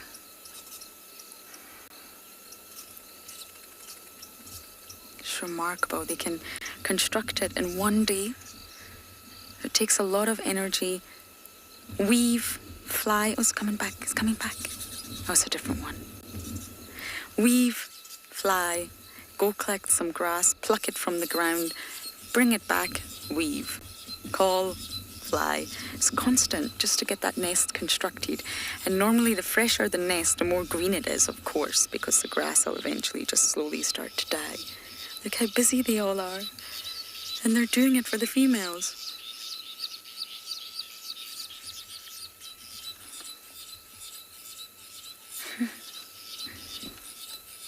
This one's back again, Simon. The one on the freshest.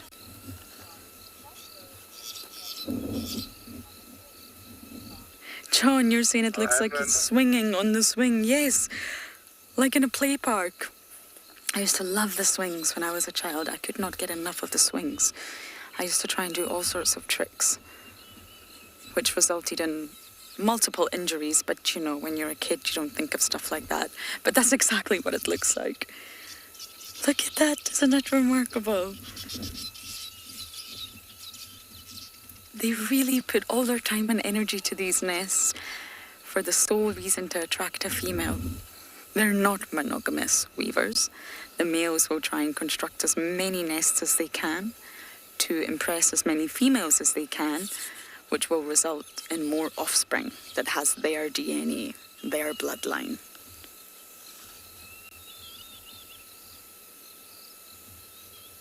They're so precariously perched there, swinging. It can't be easy, and you're also trying to weave. Can you imagine us knitting on a swing? No thank you.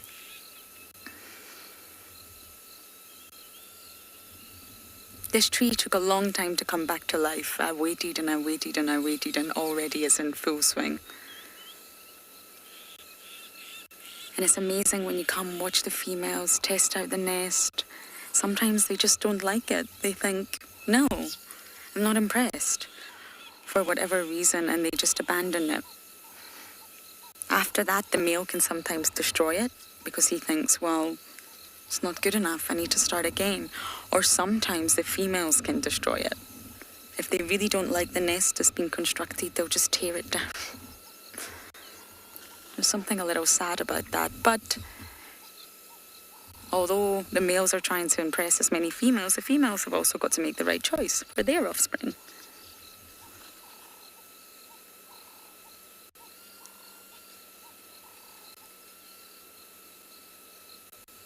I could watch this for hours. I do. I just sit here and I watch.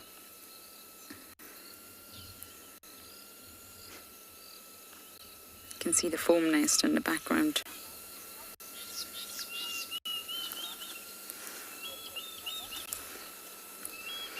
Leopard lover, I'm actually not sure if they're fussy about the type of grass. I'm genuinely not sure about that one. To me, it all looks like the same type of grass, but I'm not sure whether they are fussy with regards to that. It's always fresh grass they use. They pluck it, they snip it with their beak. They don't pick up dead grass. But I'm not entirely sure if they are fussy. I mean, the most common ones we get here are the southern masked, the village, and the lesser masked. Sometimes you get the spectacles, but I've not seen them here. And I'm not sure if they each species prefers different types of grass. I'll need to look into that. It's a good question, though.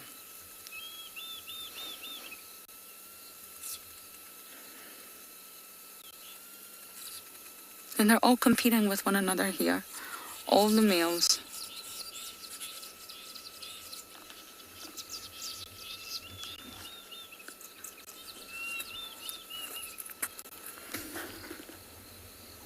I think we've got a female just come in, Simon. See on the very right, a different coloured bird. I think it could possibly be a female coming in to see what's going on, what opportunities lie in wait for her. Yes, I think that was her. She's not making this very easy for you, is she, Simon? But they'll try it out. The females will go inside and they just disappear. There's quite a little cavern in there. It's a lot more spacious than you would think. And they disappear inside, and they're clearly making a decision. They're clearly testing it out.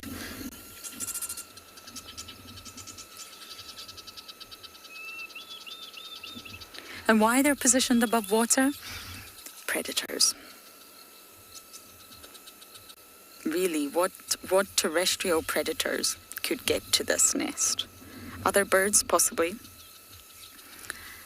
But as for your lions, your leopards, your hyenas, any sort of predator that would go, mongoose that would go for small birds or birds' eggs, even monitor lizards would struggle. But of course they would have to swim. Your monitor lizards would have to swim, climb up the tree, and they could gain access. But mammalian predators, not so much.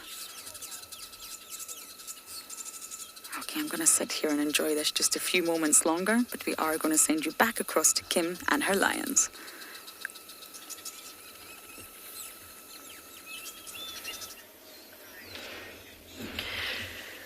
So, it's quite cool because these lions, even though it's getting later in the morning and it's getting warmer and warmer and they are very fat, all those factors tell us that they should be very inactive, but they did just give chase to some zebras that walked past unsuspectingly. So, yeah, it's quite exciting. I think the females are still pretty interested in hunting. The cubs are fat as anything, but be involved in the hunting at this stage anyway. They're still too young. But they have gone very deep into a bush. I think they have been seeking out a nice shady spot where they'll spend the day. But I do not doubt that if a herd of impala or another herd of zebra or wildebeest or anything that they would be interested in hunting, if that moved past the bush that they've decided to spend the day in, I think that they might take the opportunity and try and hunt again. I think those zebras just walked past and didn't even realize that there were lions here. They managed to get away. I think the female wasn't quite prepared for them walking past. Probably surprised one another.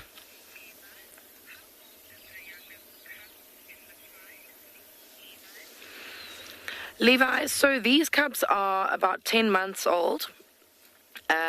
But in this pride overall, there are 4 lionesses, 2 of who we can see here with these 5 cubs, and then 2 others, one of which has a set of new cubs, 4 new cubs who are all quite young. They are only about 3 months old. So the lions that we're viewing at the moment is just the 2 lionesses and the 5 cubs, but there are a few more members of the pride, and they have got cubs, quite young cubs. They're only about 3 months old. Very little, very fluffy, and very sweet. Not moving around very much, so they're often in the just staying in the same area close to their den site, nice and safe from other predators. I'm still very interested in these lions being so active. There's one there. See how fat he is. I mean, you'd think that he'd just want to lie down and not be doing anything. I mean, he came from quite far away. He's having been doing a bit of exploring.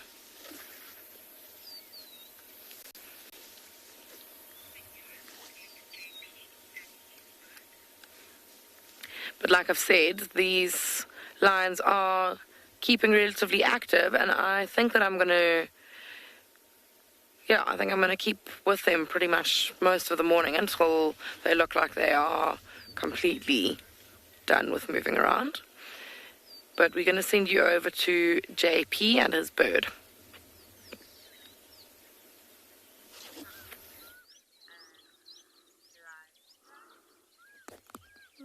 Good morning and welcome back to Tswalu. At the moment we are looking at a Jacobin cuckoo.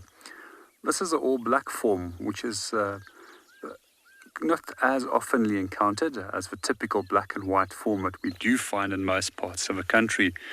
So Jacobin cuckoos, as the name cuckoo implies, as most of you know, are all brood parasites, and they lay their eggs in the nest of other birds.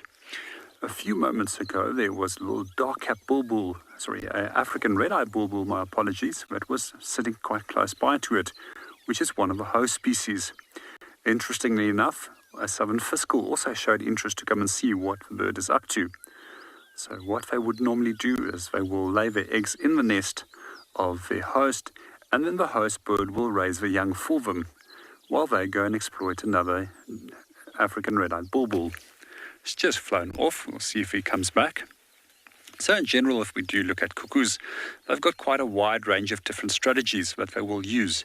Some species of cuckoos will evict the chick and the egg out of their nest, and then ensure that all the resources go straight to it.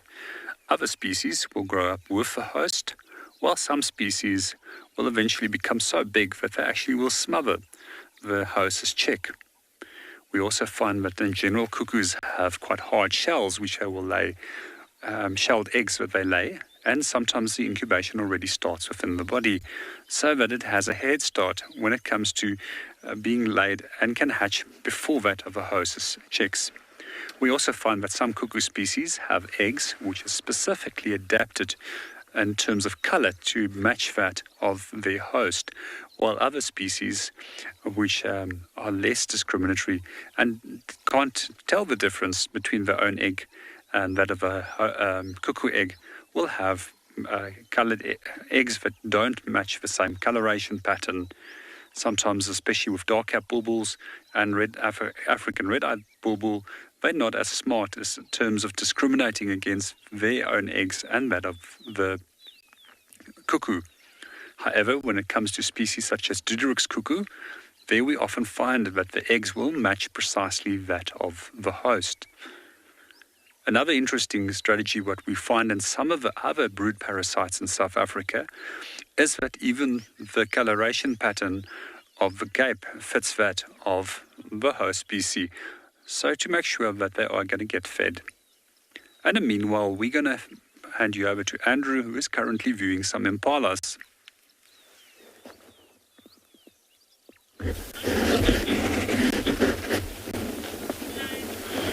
Thanks, JP. Yeah, indeed, we got an impala here on the road. When we get here, they were looking away into that bush line where it's quite thicket, I think, and then we all of a sudden see one individual female come from that direction. It means maybe they're all split group over here, where the other one, maybe they're in a thicket, and this is all about reunite again. And they are one of their antelope, since they stay in a group.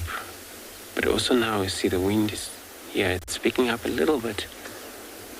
So for them to be able to make sure it's safer, they got to be in at least very open, so that they can see who's coming in time before it got any closer to them. Here we also see all a mix of a young male, which they actually born last year. We can see these horns already straight up and not even a twisted yet up.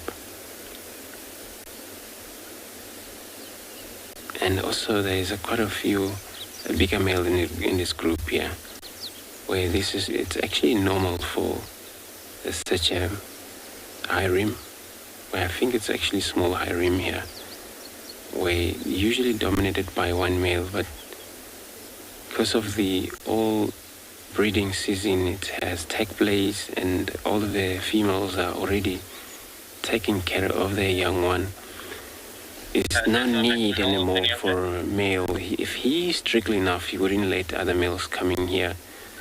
But if he wants, he would be brave enough to welcome males, or those males that are sometimes, not dominating in bunch of group. They're more likely.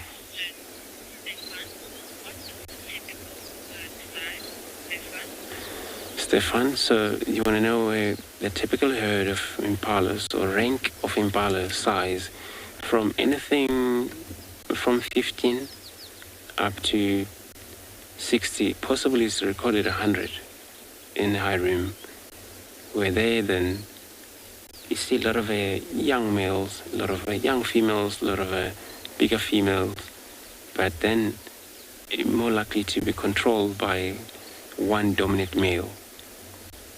So that, since actually they are seasonal breeder, where during a breeding season or rutting season, which is beginning of winter, it's a lot of a challenge for that single individual male that dominating that high rim. So he's got a lot of a challenge from those outstanding males are out there, where some of them will actually, one of them approach him and challenge him for a fight. Where fight sometimes it's, whoever get out, then it means that he lost the fight and then he lost the high rim. So the dominate change from there, and another male take over, carrying on with reproducing, and then again another male will come in. Eventually, in one rutting season, maybe 5 different males have interfered on breeding as well. So they have involved.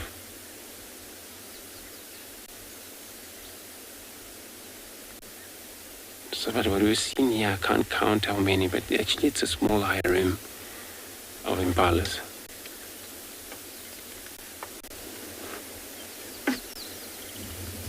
So, if it was a danger that they have seen, they would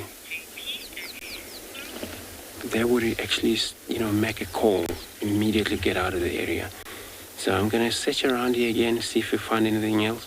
I'm going to be sending you to JP with the squirrels.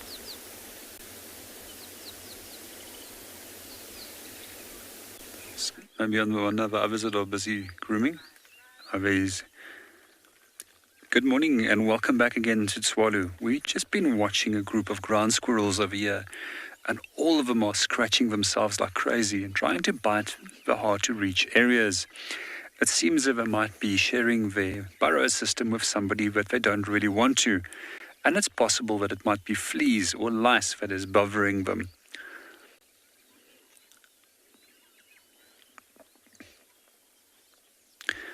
So quite a few animal species that do have burrow systems eventually will have their houses filled with unwanted visitors, such as fleas. These also include species like hyenas. And quite often what we do notice, once there's too many parasites in terms of fleas in the nest or in the den, well, they eventually end off moving away from the area and find another burrow system, and hopefully come back a little bit later when they are rid of their fleas.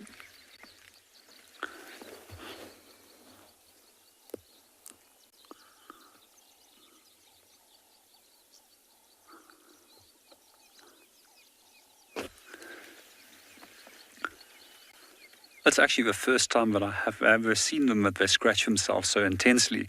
Normally they're more focused on feeding.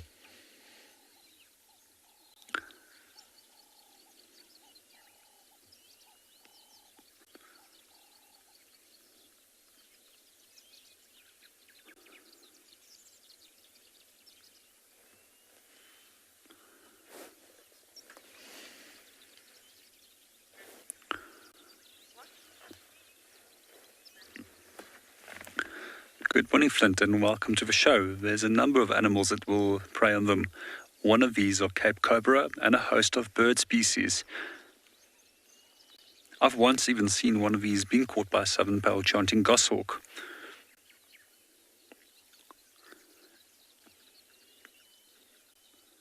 Quite often we also do find that puff adders enter the same burrow system which they are living in search of these little rodents. They are also taken by black-backed jackals, and I'm sure that they will fall prey to a number of the smaller cat species if they can catch them.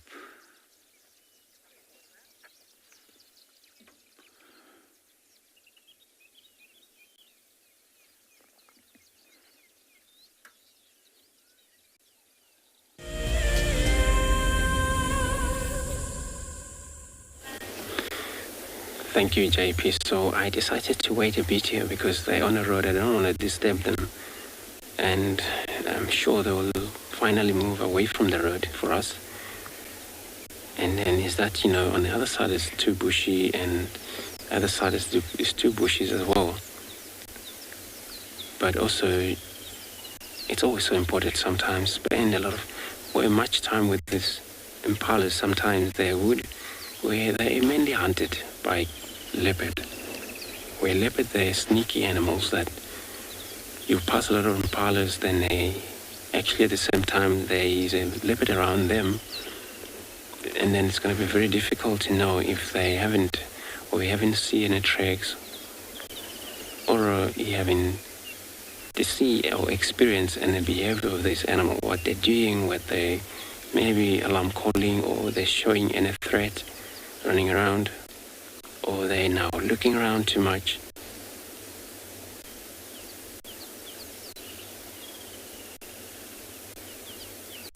Of course, always believe that wherever they are, we believe then maybe everything is okay, but maybe it's not okay. Because these predators, they don't want to be spotted when they're at the hunt.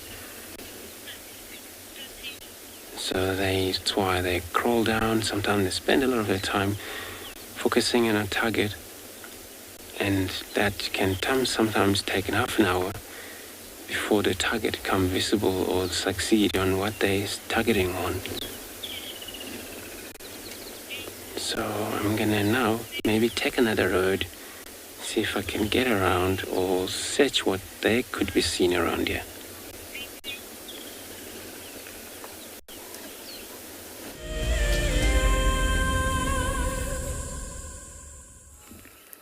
I have found my spirit animal right here at Chitwa Dam.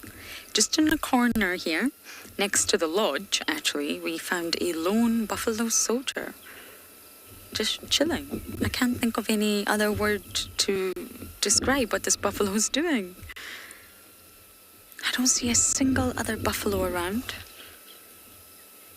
Or hear them. Herds of buffalo can be very, very noisy. And I think this could be an old Daga boy, an old muddy boy, and he's wallowing. He could be injured, he could be sore. And he's just wallowing while chewing the cud.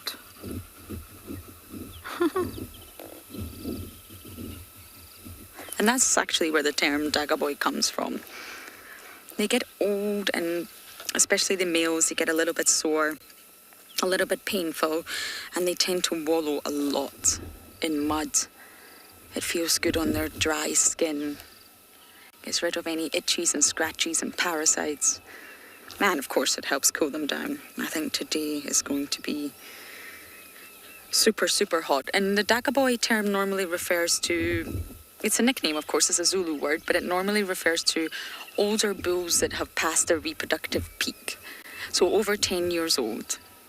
They're no longer really sort of focused on reproduction and being dominant and looking for the females. They've passed that peak and they just enjoy wallowing. I think this could be a Daga boy. I almost drove past him. He just blends in here.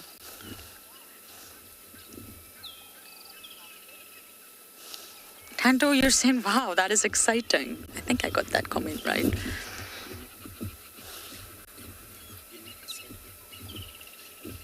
I'll let Gwen repeat it.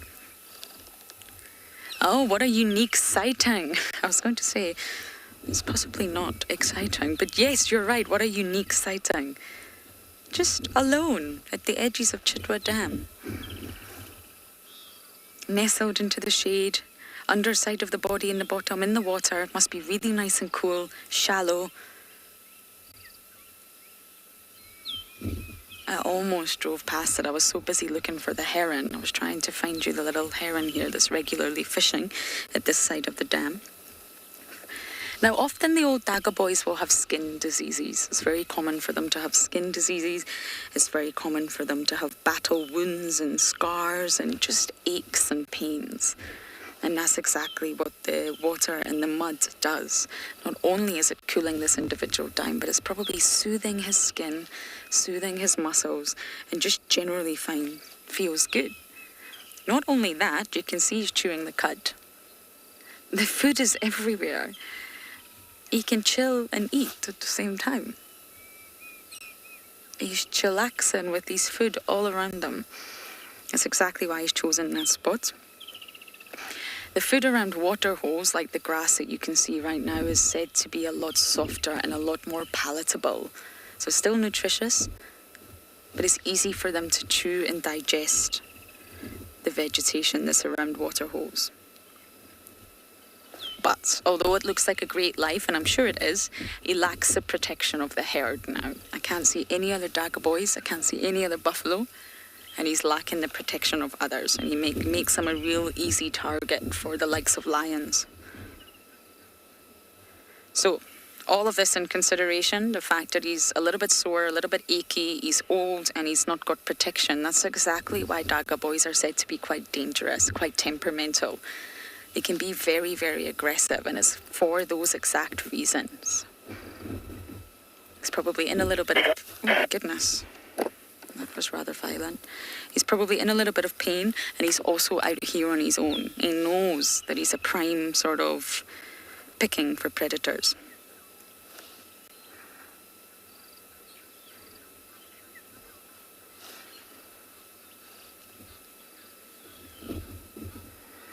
So talking of the buffalo's predators, we're going to send you across to Kim, who's sitting with them.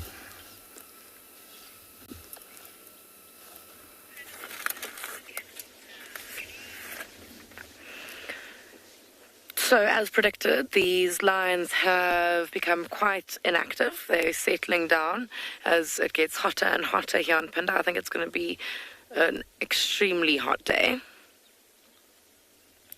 And I think that they are preparing for that, getting nice and deep into this shade. We can actually only see 3 of the cubs now.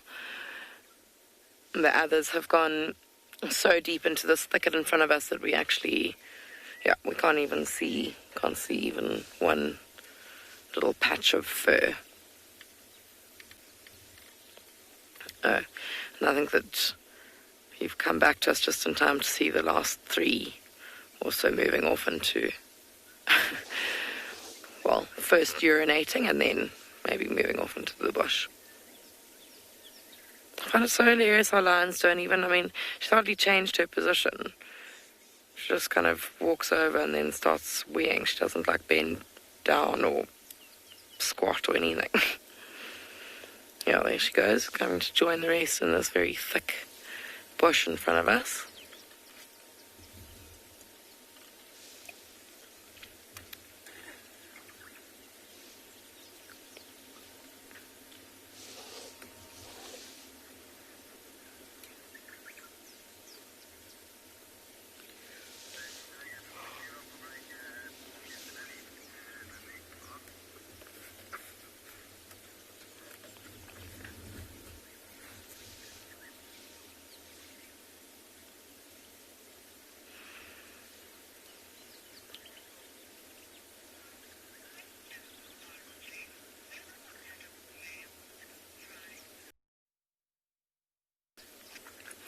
RJ, I actually do know where the males are because I went searching for them yesterday and they're miles away. So yeah, there's 2 males that are dominant over this pride, but as dominant males, their main job is to make sure there aren't any other males in the area. There aren't any other males coming into their territory. So they aren't with the pride very often. They generally will actually be quite separate from the pride, just making sure that their territory is secure. Then they'll visit the pride every now and again to check that if any of the females are ready to mate, may have a few meals with the family, and then they'll head off again on their territorial patrols. So their main goal as male lions is just making sure no other male lions are taking over their job. But you can see that they've gone right deep in to this thicket in front of us. And I think that is where they are probably going to stay for the day. I think even if they hear something coming past, they may attempt to hunt it. But yeah, I very much think that is where they are staying for the day.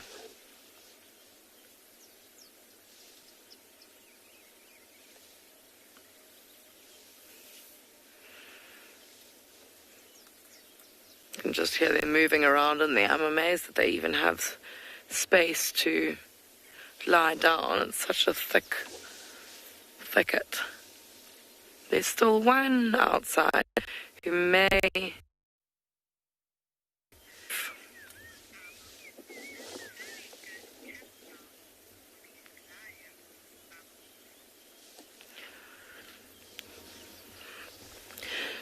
So with the colour of lions, their camouflage is mainly suited to stalking through dry grasslands or kind of arid areas. You can see that they're similar colour to sand and to dry grass.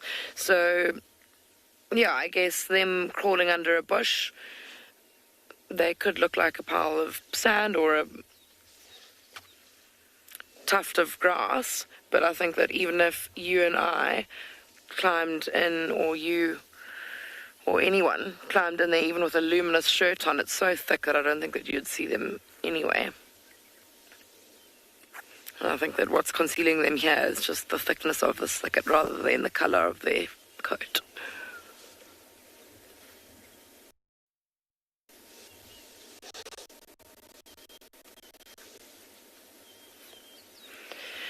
I do think that we have spent quite a lot of time with these lions this morning. And like I said, I don't think that they're going to be doing much more. I think that they've found their happy space for the day where they're going to be kept nice and cool, and I think they're going to stay there. I think this last one that's outside is going to move in relatively soon, and then that will be that for the day.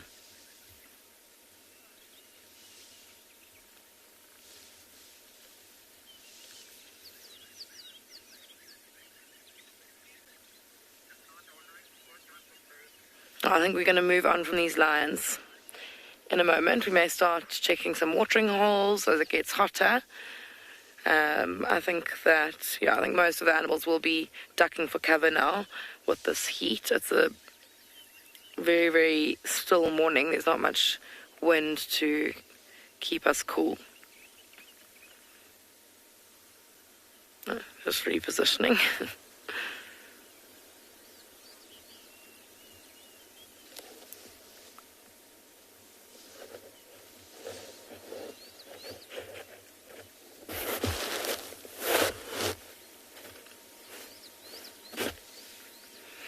And just hear a little movement every now and again of a lion inside this thicket.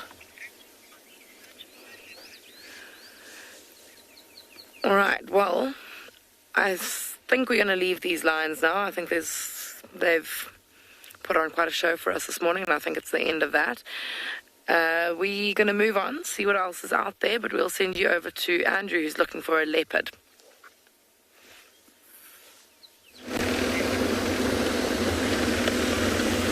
Thanks, Kim. So we now have left impalas there. So we're checking the western now sector, where the last update, I know there is in KHOZA thinking we cannot go to that area where they are right now, different property. But the last update is that if they ever come east, they will probably come to us, Juma.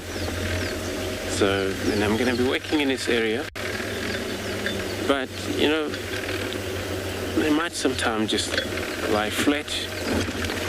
But if they ever move to us, I'm going to make sure I'm in an area where I'm close by to see what is going to be happening.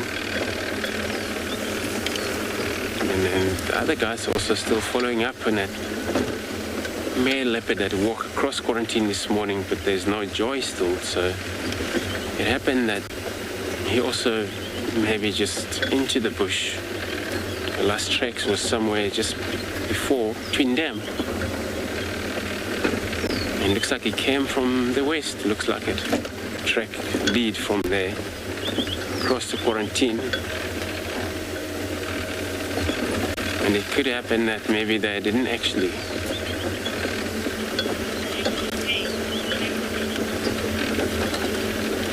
Amanda?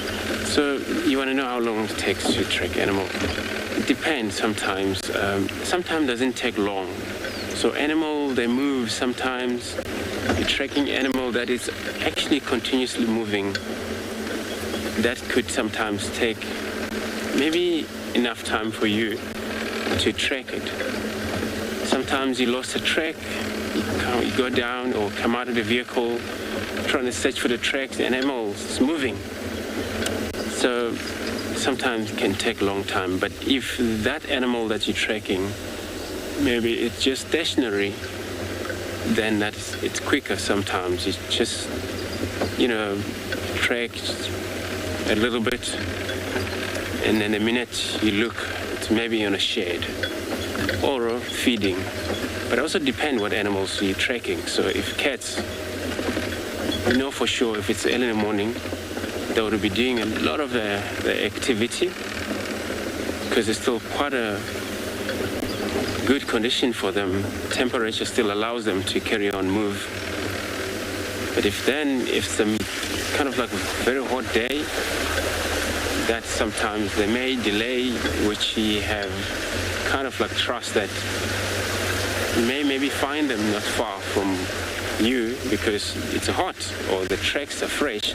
So tracks are fresh, or they could be moving too fast, due to the job they're doing, cats, they also have a lot of work. Scent the territory boundaries. When they're actually doing that, they're doing that while they're moving. They don't stop quite often. And they seem to use roads a lot of time, because these roads are one of these boundaries between another cat and himself or herself. But then if it's an elephant, where we know they all stand, feed, move, we all check what the tracks like. Looks like if they are just showing that their tracks are leading away, not sign of feeding around, breaking branches, then you know they're gone.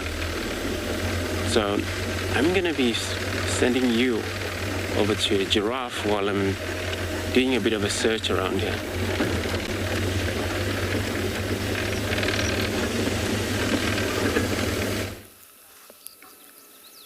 A giraffe. It's been a few days since I've came across one. This is a male, a really large male, and I don't know how easy it is to see because of this harsh sunlight, but he's very, very dark. It's really, really dark in color, those thermal patches. He's not light.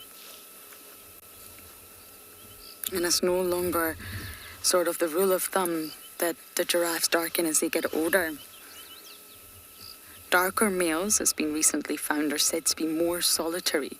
You won't really find the darker males around other males or around the sort of not so tight, loose herds. Of course, when he's seeking a female, absolutely, but the darker males are said to be more solitary and less social. Whereas the lighter males, or the lighter coloured counterparts, are said to be a lot more social and will aggregate, if you like. So this study, it was released in 2019, so it's fairly new, actually suggests that the colour of a male giraffe's spots, or patches, shall I say, strongly relates to their patterns of social association, rather than age that we always thought. So when you look at a male and you see, wow, he's really, really dark in colour, almost black, really dark in colour, you'll know that he's less social. And what does that mean? Well, it normally means that he's actually more dominant. He'll be the dominant bull in the area. Now, some giraffes do darken as they age. Yes, they absolutely will. As they get older, they'll start to get a little bit darker. But it's not sort of a direct... Wow. I apologise if that hurt your ears as much as it hurt mine. But yes, it's not sort of a direct correlation to age. You will find that some males absolutely never darken, no matter how old they get. And you can sometimes find that as a bull gets older, he'll lose pigmentation and he'll get lighter. So it's not the general rule of thumb that we once thought. It can be more closely linked to physical condition, status, and signalling to others.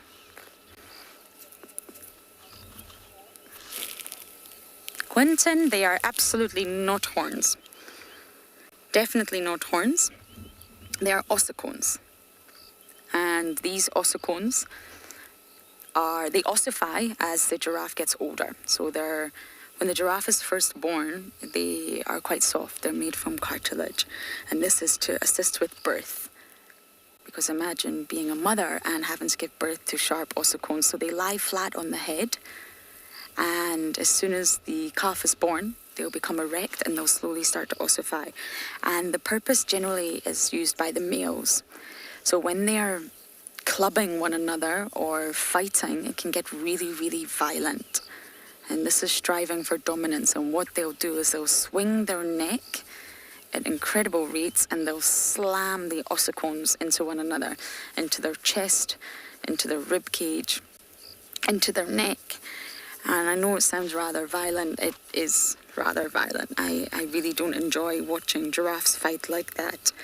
And that's exactly what the ossicones or girafficones are for, but they're not horns.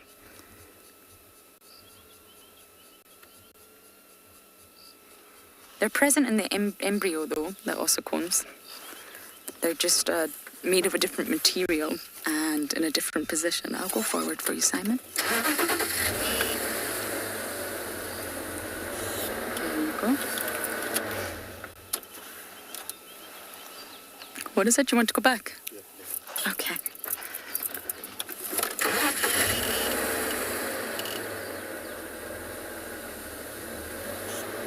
Yeah.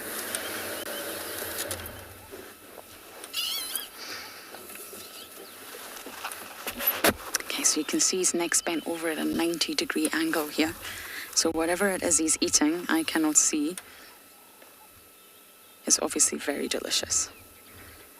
So that theory of necks being long so that they can reach the vegetation on the top of the trees is sort of debunked. They love to bend down to get delicious food. And they also love to bend down to drink water, which is exactly what we're going to send you across to.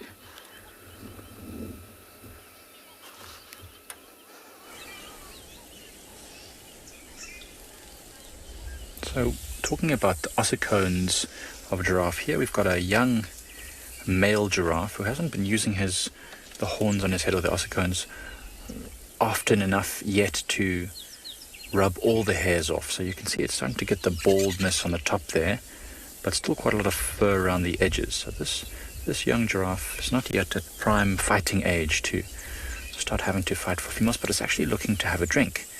It's been trying from a number of different angles. It doesn't seem to be getting it quite right, but maybe third time's the charm. Let's see. Oh yeah, there you go.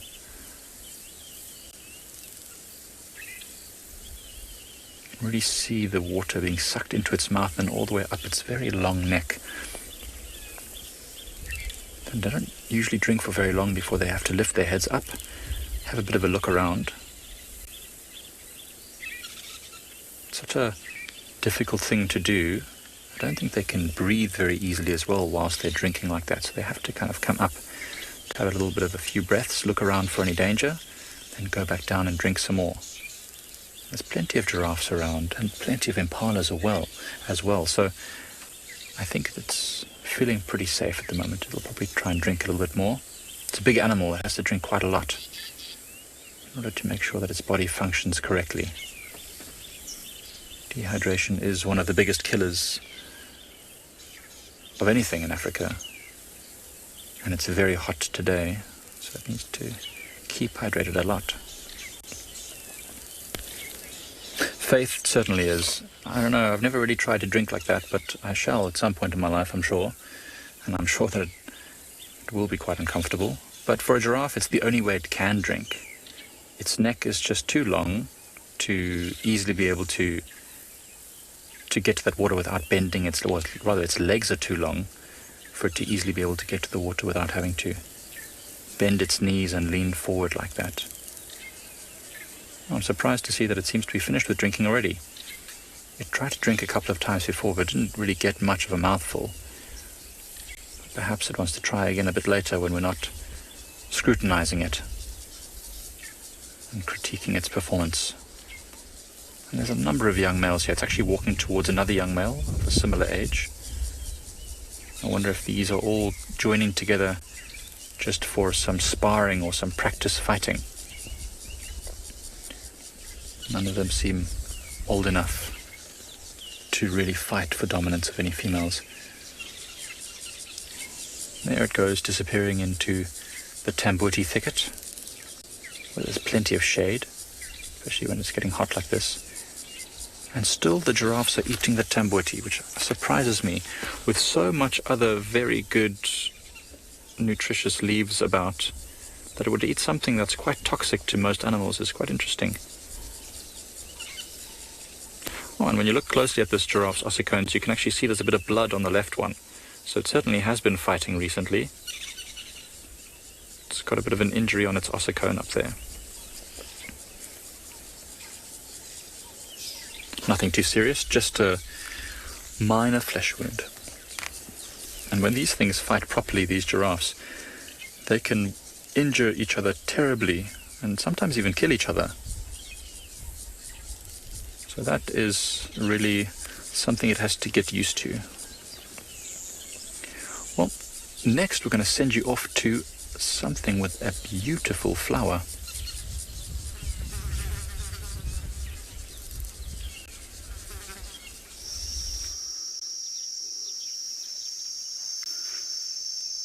Good morning and welcome back to Tswalu. We're still driving around seeing what we can have a look at. At the moment, we discovered one of these little beautiful flowers over here. These little flowers belong to a genus which is known as Ipomoea. They're more commonly referred to as morning glories. So we were talking about quite a few of the things lately about how you can survive out here and where you can find food and water. So coming back, this little plant actually produces a very large tuber that's under the ground, which holds a large amount of water as well as can be eaten. What not a lot of people actually do know is that Ipomoeas are the same genus as which a sweet potato belongs to. And the sweet potato that's been introduced into South Africa is known as Ipomoea botata. And it can be, and this morning glory's root can also be prepared in a very similar way. So we've also been looking at a few other things that we found. Right to the back of us, there's a number of camelthorn acacias. And if we look at their pods with the ear-shaped structures, hence the name Acacia aeruloba, we can also use these seeds and roast them and turn them into a coffee, or use them as a substitute to a coffee. However, I doubt that they do have actually any form of caffeine in them. What not a lot of people actually know is that coffee actually originates from Africa, especially in terms of Arabica, and it was discovered in Ethiopia. Apparently, it was discovered by a young herder who was looking after his cattle at that moment and found that the goats was feeding on the seeds and was quite energized afterwards. Something else that we also have over here, the fruits of the brandy bush, also known as the Albert raisin.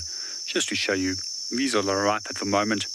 We mentioned them in an earlier show. These are often then mixed by the Tswana people with brown locust, which becomes quite which is seen as a delicacy in their culture.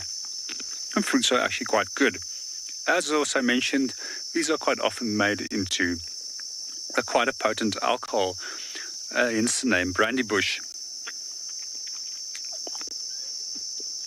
So generally, as a good indicator, if you would like to determine if something is edible or not edible, it's sometimes best to look at species like monkeys. However, when it comes to baboons and quite a few of the bird species, the things that they can eat is generally quite toxic. These are probably one of my favorite little fruits in the bush.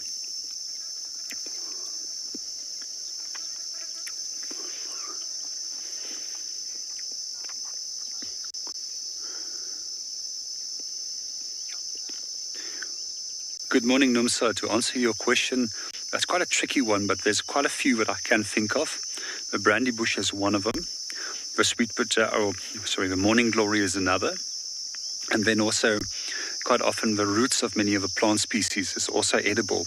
You can dig these up and you can either gain water from them or you can turn them into a porridge. So there's still one or two of the trees that I would like to mention or discuss at a later stage, which I'll tell you a little bit more about how you can make porridge from them.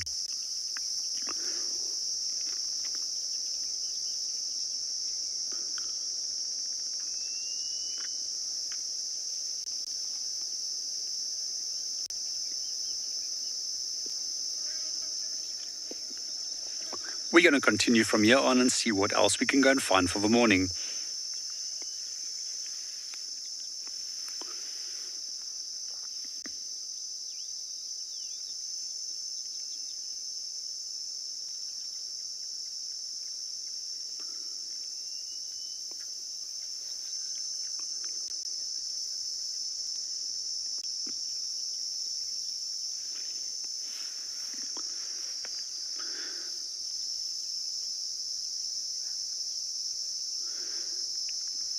In the meanwhile, we're handing you back to Lauren.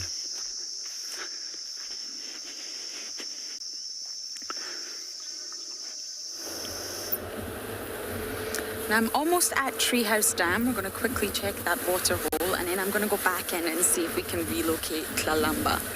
Now if she's deep in that drainage, unfortunately, it's just a no-go. It's not possible. It's very, very steep. It's not possible for our car to get in. But she may have moved, she may have repositioned, Tlalamba. She maybe is after a different patch of shade. or, just curious about what's around her. So we'll quickly check out Treehouse, and then we'll go back and see if we can locate our princess. Some of you asked me directly about how come we are off-roading. We follow the instructions of the Juma guides, so we follow Rickson and Michelle. They are the ones that decide whether we can off-road or not. So the Mulwati is still a no-go. I'm missing it. I'm missing cruising the Mulwati, but it's still too waterlogged. But the high up areas, at the sort of top of the Katina, the water drains down, so we can still off-road there. We've been given the permission to off-road there now because a lot of areas have dried out. But, for example, the seep lines and the drainage lines, no, we would not off-road there because water seeps all the way down and it collects at the bottom. So it's still not advisable to off-road in those type of areas. So some areas we can, some areas we can. It really, really depends on where we are on the reserve.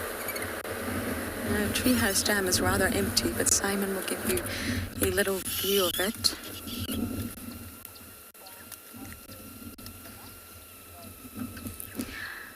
Lolly, there's differences between dams and pans and puddles and water holes, but dams, we have Gowrie Dam, we have Buffelshoek Dam, Treehouse Dam and Twin Dams. That's the main dams on Juma, but of course we now traverse other properties. We also traverse Simbambili, we traverse Chitwa, Torchwood and Buffelshoek, and they all have dams of their own. But on Juma, there's 4, and this one is Treehouse Dam, and they're all incredibly full. But the predators or even the antelope species don't need to come to the big dams to drink anymore. There's water holes, there's puddles, there's areas that have just collected water through all the rains. So basically water is everywhere. Whereas in winter, when it all dries up and the water bodies lose their volume and start to shrink, you'll find everything concentrates in the one area.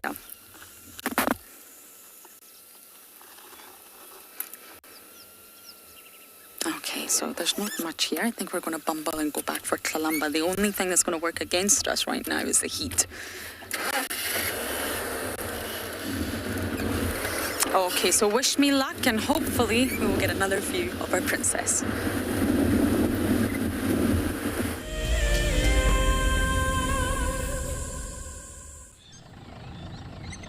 My favorite animal is a leopard, purely because I just think they are just the epitome of feline grace and power, and the way they can move about in any environment and remain hidden until they want to be seen, I just find incredibly intoxicating, and they're amazingly beautiful.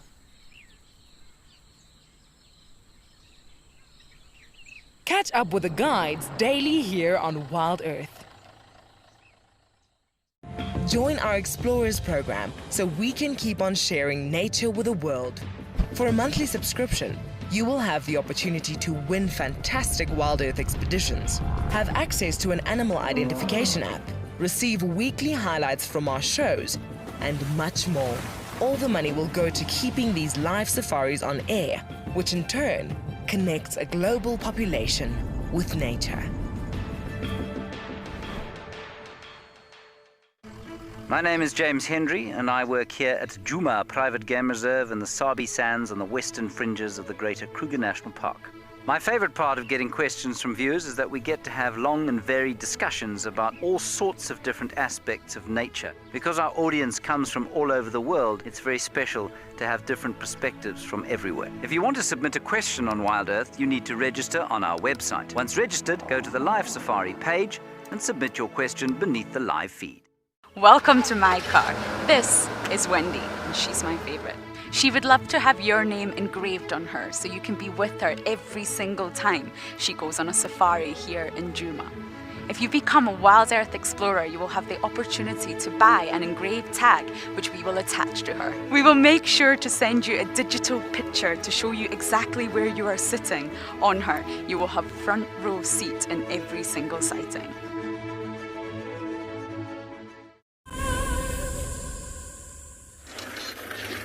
Okay, welcome back, you guys.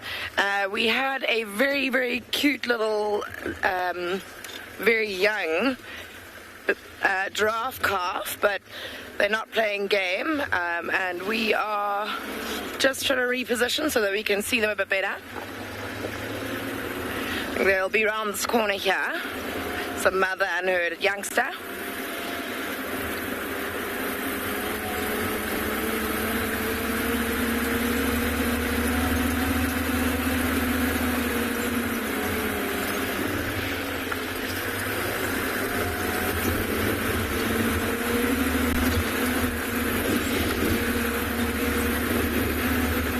There it is. Okay, I'm just gonna keep going back.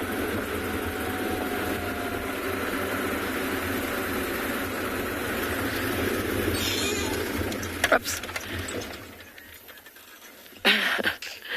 Not very sure of us still. You see, Mum's very, very chilled, but that young calf is just checking us out, not quite sure whether we are something that needs to be worried about or not.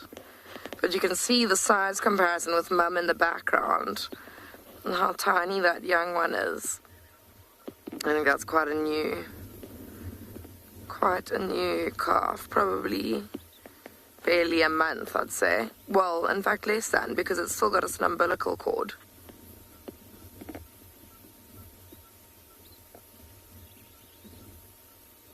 But giraffe are the mammal that keeps the umbilical cord for the longest out of all mammals. You can keep it for a couple of weeks. So I would say that this young giraffe is within 2 weeks old.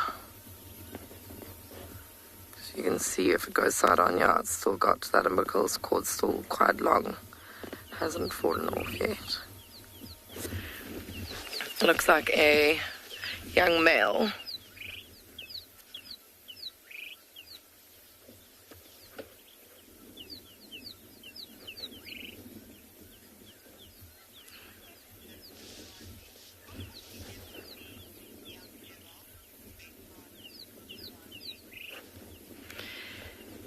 Most animals, the fathers are uninvolved. So most of the time, the job of the male is just to mate.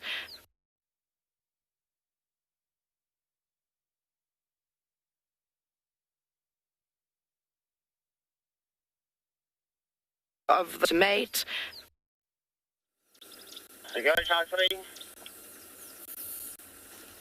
Oh, apologies everyone. I'm in the middle of communicating with Aubrey about Kalamba. It's okay, Simon. We're just going to have to pull over here, I'm afraid, and let the vehicle pass. Oops, I stalled. Hi, Obs. No luck. Okay, I'll go around this way.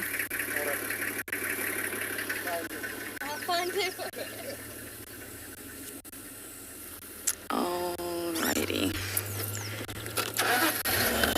So apparently she's not in the drainage, which is exactly what I expected.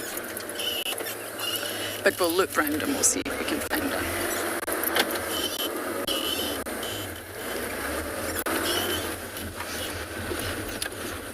Simon can show you this drainage. It's in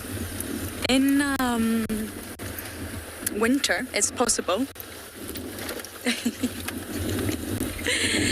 Simon, give them a little view of how thick it is. In the winter, it's really possible to drive through, but in summer, look at that. Just look at that.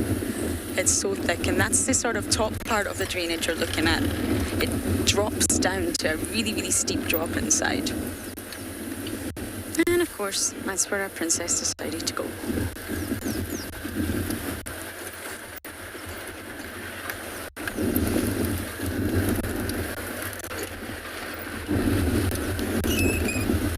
Okay, I'm going to do my very best here. Aubrey's going that way. I'm going to go this way. Wish us luck, but for now, we're going to send you back to Kim and her giraffe.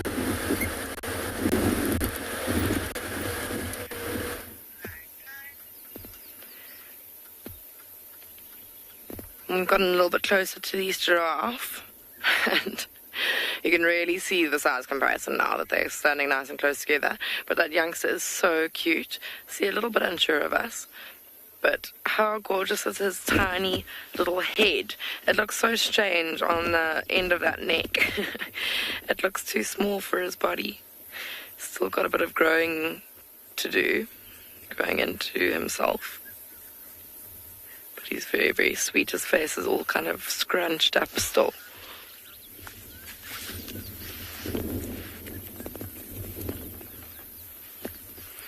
You can see that he's realizing from Mum that he doesn't need to be too worried about us.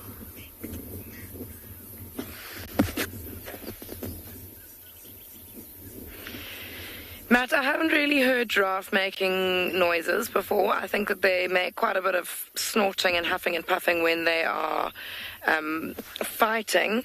But apart from that, they are quite silent creatures.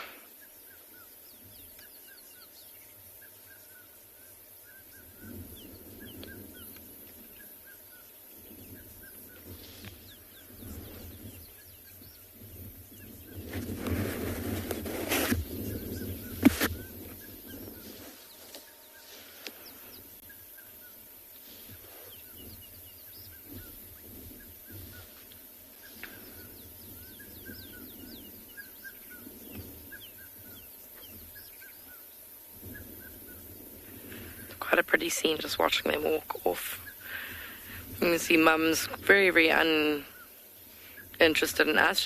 Her ears aren't even turned back towards us. She's just keeping an eye on her surroundings apart from us. Whereas that little youngster still, there he is, looking at us. He's still just making sure that we aren't getting up to anything that he would not, that would worry him. Sweet, I've just noticed a bunch of piglets off to our left. And the season of babies is quite a nice season. Lots of energy, because all the youngsters do have quite a bit more energy than the older ones. So they don't have to conserve their energy for hunting or looking after their young. So that, oh, that little piglet's being chased by an older... Oh, it's not a very friendly interaction.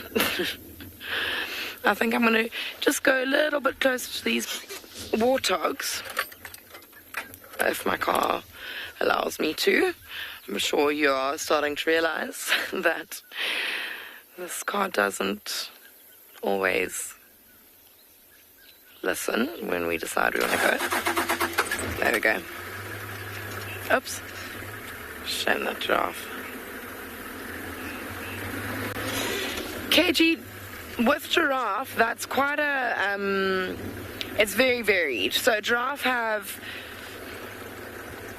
quite loose social associations, and at about a year and a half, the calf may start moving away, but at later stages and throughout adulthood, the mother may join up with the calf or any other adults at any point. These warthogs don't look like they are passing them. I'm just going to stop over here.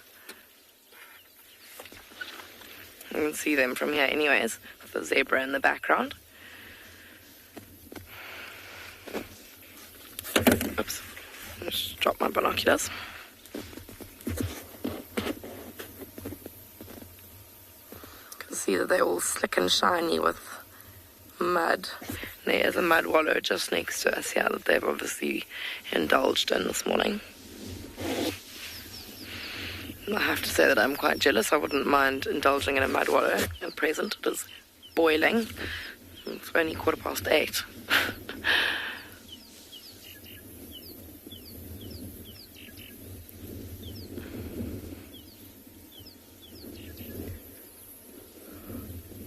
But thank goodness there has a little bit of a breeze has picked up, so we are surviving.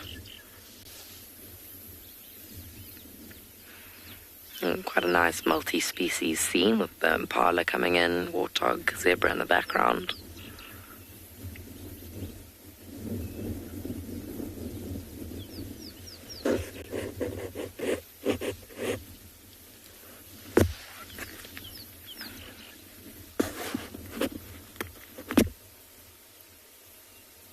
I think these two warthogs, the one that walked away definitely had been in the mud wallow. It looks like these two may go towards the mud wallow. I'm going to try and reposition just before they get to it because I would like to be able to see them in the wallowing, but I don't want to scare them away once they're there. These do look a little bit more relaxed than the one with the piglets.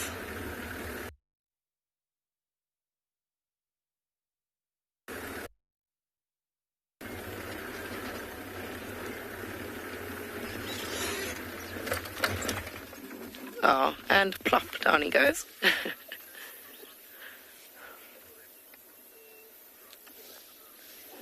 See, these are quite young warthogs, and you see the one that hasn't got into the water yet. It's got tiny little tusks developing, but he's still got quite bright white whiskers. And those whiskers are to imitate tusks. So when they're young, those whiskers are quite a lot bigger because their tusks aren't grown yet. And as his tusks get bigger, then those whiskers will become less. He looks so content.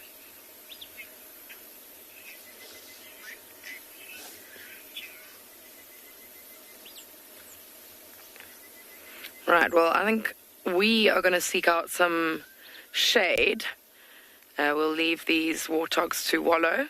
But we'll send you over to Mike, who has found himself a giraffe.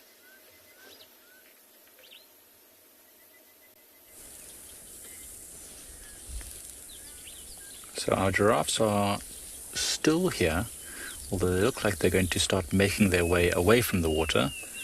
This one looks like it's just having a bit of a scratch, to be honest, walking amongst the leaves there. That poor bourbean tree that the giraffe was just under has been absolutely destroyed by elephants. It's been completely ring-barked, so I suppose that this might be the last season that we get to spend watching the beautiful blooms on that tree. It was really good. It provided us with lots of fun mornings watching sunbirds and babblers and all sorts of birds hopping about the leaves and the flowers, but I think this year might be the last, unfortunately. And this other giraffe now looks like it wants to try and have maybe a drink or a little snack on that sickle bush that's just there at the edge of the water. But nothing else happening around here at the moment. All the impalas moved off, probably seeking some shade, because it is getting quite warm now as the sun starts to beat down on us. And there's nothing quite like it. The African summer sun. Today is an exceptionally warm morning.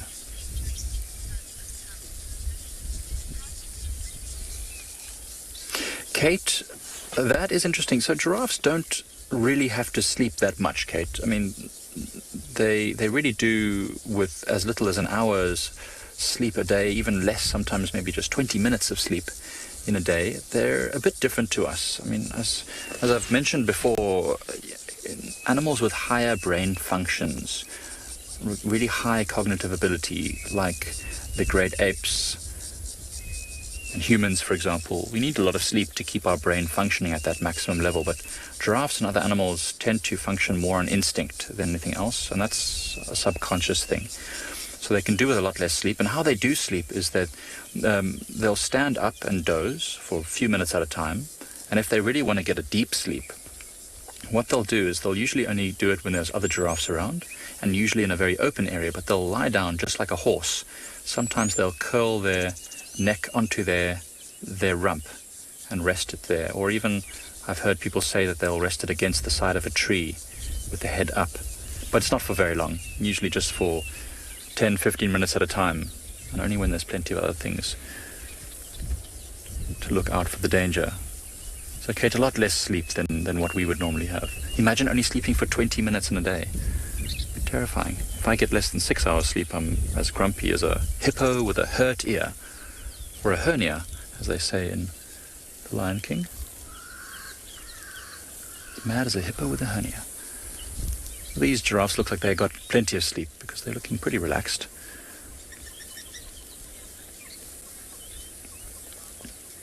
Gemma, these are southern giraffes. It's the only giraffe species that we get naturally occurring here in South Africa, the southern giraffe. There might well be other species in South Africa, but those will be ones that are brought in for zoo purposes. Goodness, I'm going to have to move out of steps away because I think my big head is going to be in the way there. But Gemma, southern giraffes. One of the most abundant of the giraffe species.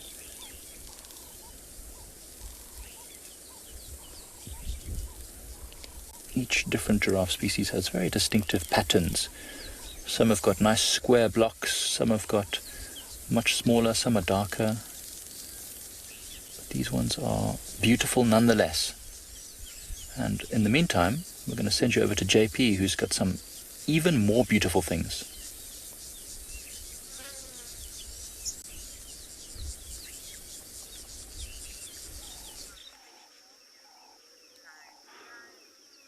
Good morning and welcome back. And we currently at Stoffberg Waterhole, enjoying a view on some of the most beautiful of the butterflies that we can have in the area.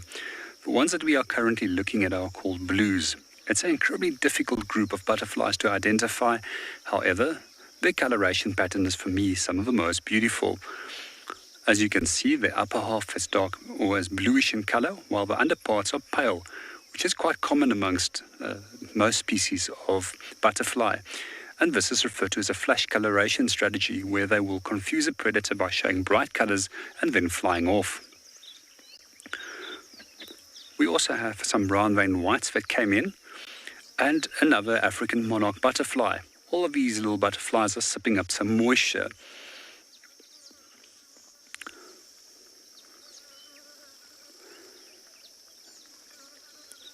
For those of you that don't know about the African monarch, it's one of our toxic species of butterfly, which actually obtains a large number of toxins as a larvae from the milkweed plants which it feeds on, and therefore is not consumed by any predators. It's very similar in appearance to the American monarch, which is one of my favorite butterflies to actually study, as these American monarch butterflies, although we don't get them in Africa, can migrate up to 4,000 kilometers in distance. The brown vein whites that we have over here, they on average do a 3,000 kilometer distance migration. One of the odd movements, which is not really a migration, which is migrations are normally repeated as well as annual occurrence, was a group of locusts which got blown off course and crossed the Atlantic Ocean. These guys managed to travel a distance of some 4,500 kilometers.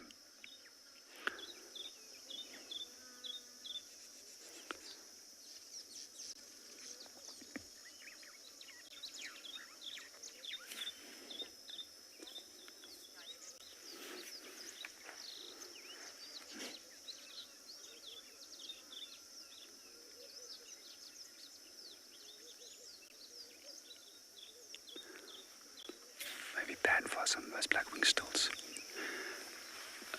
And meanwhile, there's also a number of bird species that came in. And on the opposite side of the dam, we've got a black-winged stilt. These birds are easily identified by the black upper parts, their white underparts, and incredibly long red legs. As we might have mentioned before, they've got the longest legs relative to their body size. Normally what you see if you do focus in on their little bills is that they've got very long straight bills, which they use to scout little insects off the water surface or by disturbing them from the water.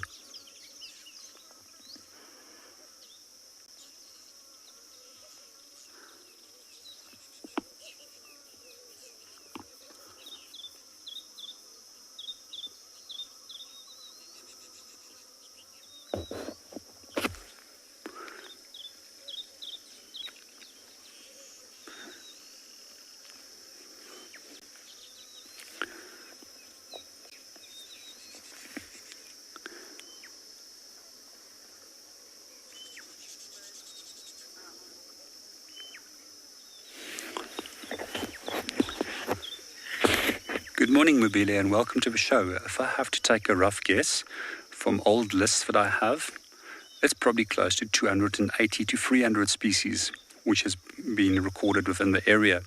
However, over a few good days of birding, you can maybe clock 114 species over 2 to 3 days.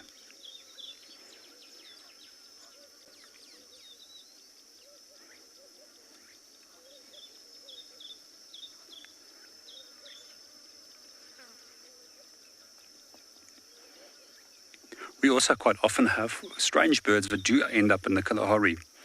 A year ago, we managed to see a crake that was blown off course and found its way close by to the research station. Normally, crakes are birds that are normally found in quite wet eastern half of South Africa and which associates with wetlands, which wasn't something that we had available at that moment. We've also just have Egyptian geese that's moved into the dam.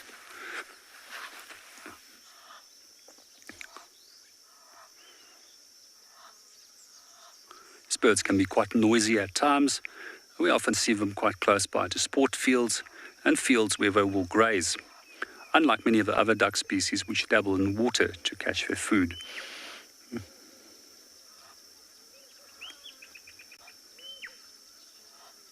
As mentioned on one of the previous shows, although it's called the Egyptian goose, it's not actually really a true goose. It is a duck.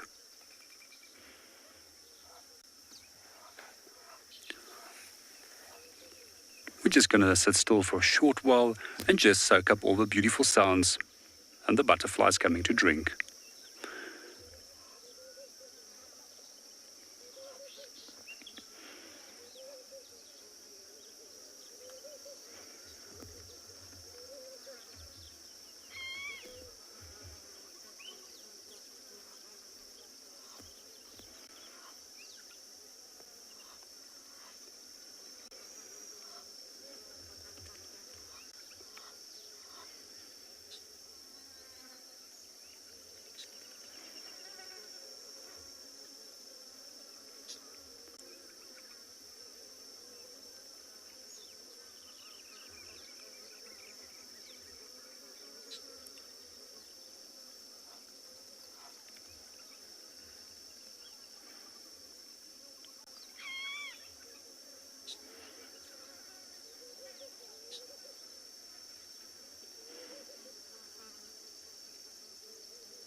Good morning, Don. Welcome to the show. Personally, I'm not very good with that. However, there is people that are quite good with identifying certain species of caterpillar. However, most of them are incredibly tricky.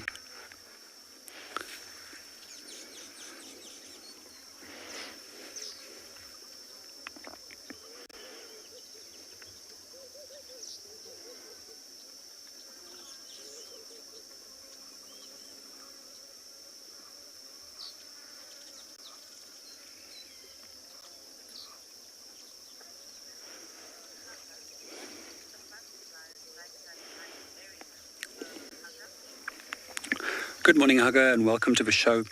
They're purely here to come and drink, and what they're doing is they're sucking up the moisture with their long proboscis from the mud.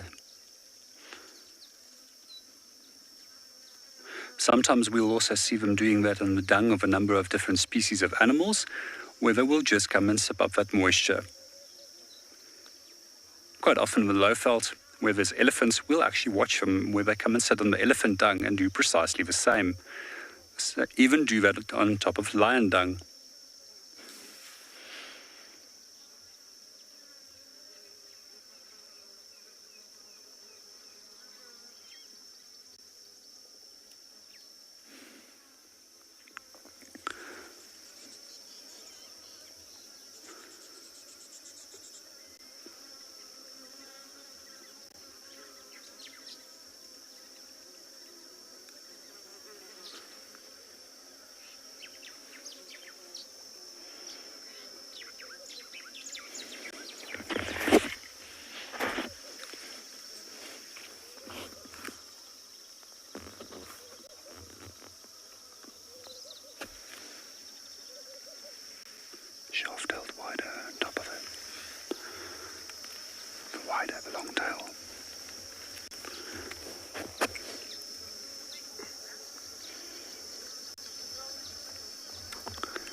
In the meanwhile, we're going to spend a little bit more time over here and see what we can find.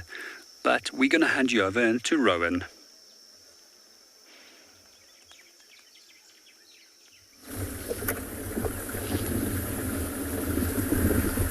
Good morning everyone, and welcome to And Beyond Ngala.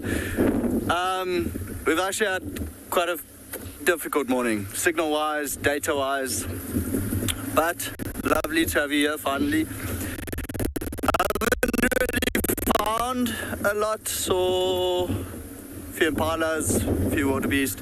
We're actually now heading towards the Timavati River and we're driving back east, just parallel to it.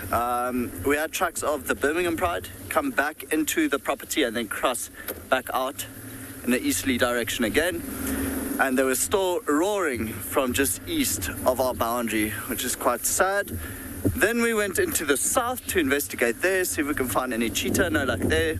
So yeah, busy morning, but didn't find too much, sadly. So we're hoping maybe this afternoon will deliver.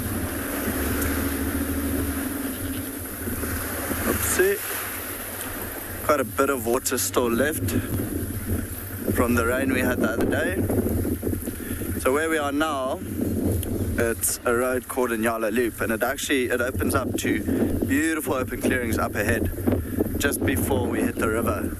We might actually just pop into the river, see if we can find any sign of the Chitsalala young male. His mom has pushed him away, and strangely enough, we haven't found tracks of the mother in a long time. The tracks of that lioness with the two cubs, they were walking here last night, going in that direction. But tracks are from last night. You can see there are a few Jenna tracks on top of it. There's even a porcupine track on top of it. Here's the quill to prove it.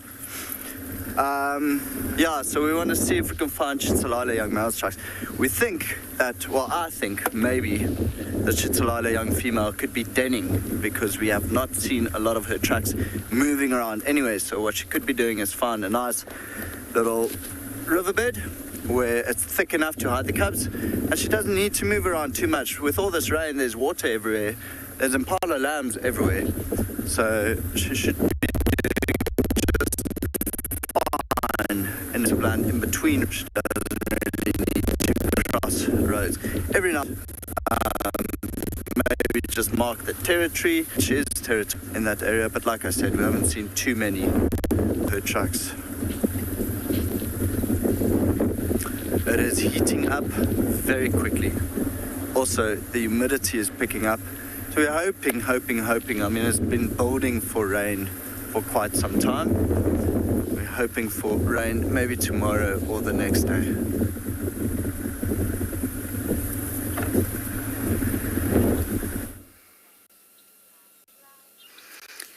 Now, no animal has been harmed during this. This is a moth that I found in my car, and it's obviously passed away. It did not make it, I'm afraid, but I thought this would be a really nice chance, since I'm not finding any other animals in this heat, to look closely at moths. And I think this is a cream-striped owl moth, and you see these two spots. This is where the name owl comes from, and this is a form of camouflage, if you like.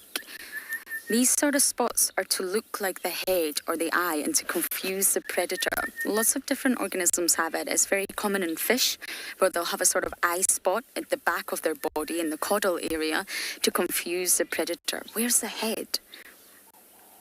Is the head or is that the head? They get really, really confused and it throws the predator off. So that's exactly what this is for. Now, I'm going to do a little touchy thing here. I don't know if this will work. This animal is dead, everyone. If I rub my fingers on the wings, it's very, very soft. Let me just try one more time. Maybe if you just zoom out a little bit, Simon.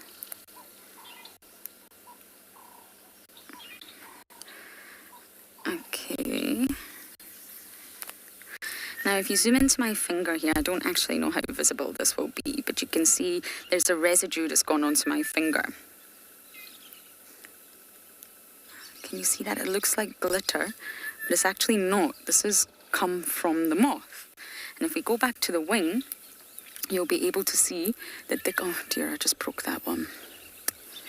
maybe if we turn it around, you'll be able to see that it's not powder. A lot of people assume that moths' wings are very, very powdery, but they're actually not. What it is just scales, and they come off because moths have a lot more scales and thicker scales than do butterflies. It's just a build-up of scales. This is a far better method, Lauren. Why did you not think this at the start? And you can see underneath, you can actually see the individual scales, and they're transparent. All butterflies and moths, their wings are transparent. It's just the way that the scales are layered that gives the colour. So look at that. It looks like eyeshadow for any girls out there, or boys. It looks like eyeshadow, but it's not powder. It's not anything that the moth is secreting. It's just the scales. Moths and butterflies do shed their scales just as we shed our skin. So if you did this across the whole wing, you would see that underneath the wings are actually just transparent. Now, if we go to the head, this sort of line between moths and butterflies, I see lots of arguments on social media about it. They're in Lepidoptera, the order, which means the scaly-winged in Greek. And there's quite a lot of blurred lines between moths and butterflies. So, for example, if we look at the antenna, there's no club-like end. It's just a straight antenna. So there's one key right there, one key feature that it's a moth. They also say that moths have feather tips, but this one clearly doesn't. Moths rest with their wings down.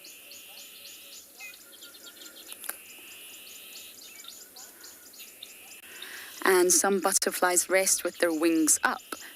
But there's blurred lines. You'll find some, oh, dear me, no, I'm going to keep it. Some moths will rest with their wings up and vice versa. So there's always the exception to the rule. There's always those species that end up doing what the other one is supposed to do. So it's very, very blurred. There's lots of arguments about how clear is the line defining moths and butterflies.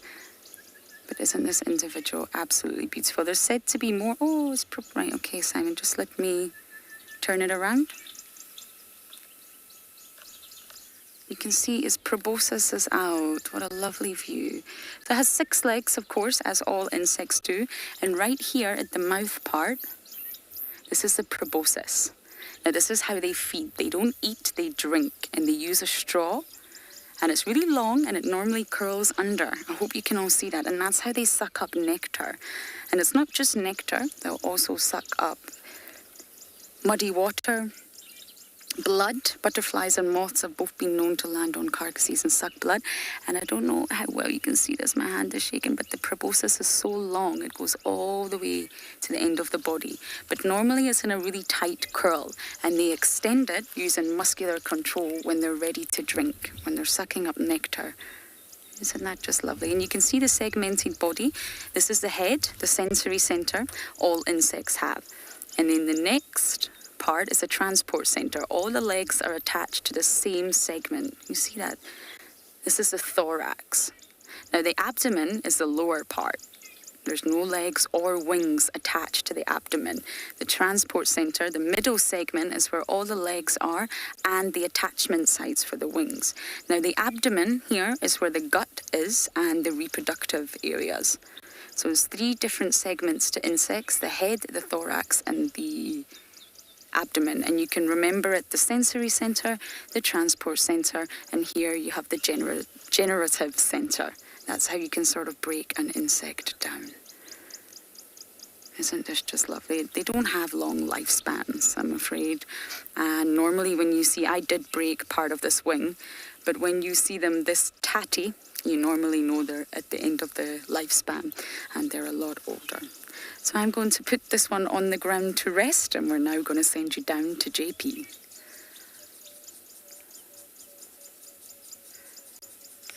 Will this be good if I keep it like this? Yeah.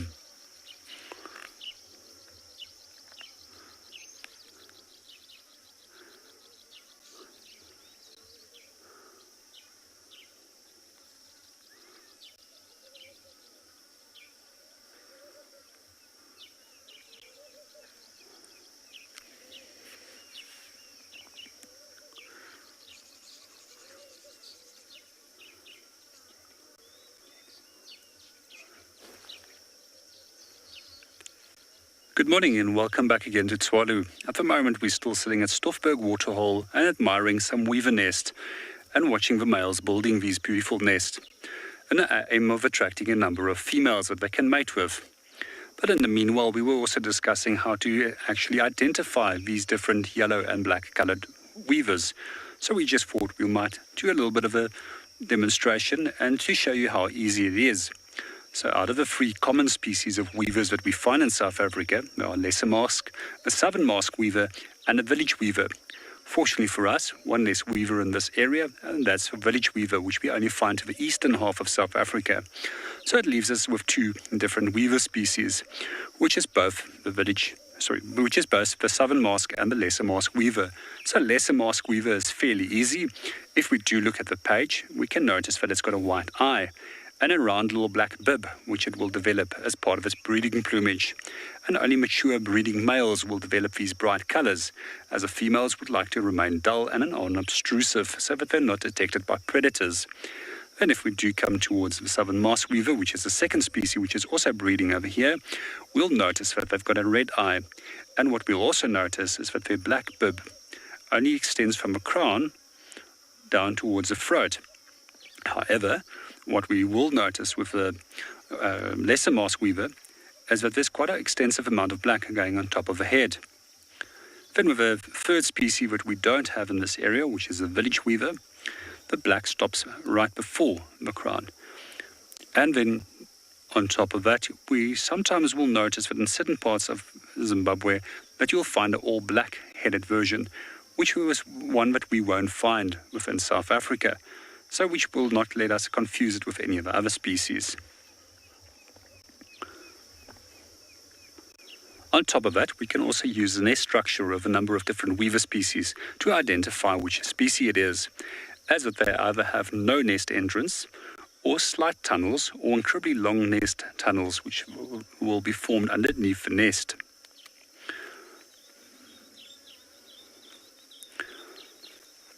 They also aim to keep these little nest entrances fairly small, so that only the female can fit in there, to prevent that species like cuckoo can easily sneak into them.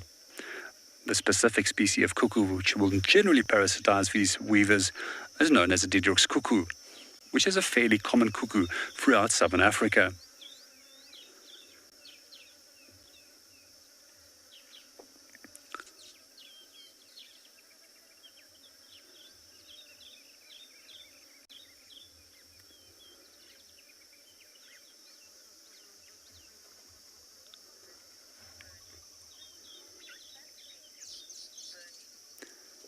Good morning, Bernie, and welcome to the show. And birds are absolutely fascinating. Sometimes I find their behavior even more complex than that of animals. And when there's no animals, there tends to always be birds and insects to look at. I'm just going to ask Craig to maybe just quickly scan for us onto the log, which is on the opposite side of the water body. It's a beautiful, bright, blue, iridescent bird that I would like to point out to you. These are known as Cape glossy starlings. There's 2 very similar looking starlings which we find in South Africa, the Cape glossy starling and the greater blue-eared starling. However, we only have a Cape glossy starling on this side, which makes identification fairly easy. And sometimes under bright light conditions, it's quite tricky to, under dull light conditions, to be able to identify the 2 birds from one another if you don't hear the call. I'm just going to see if I can find them again. I just moved behind the log.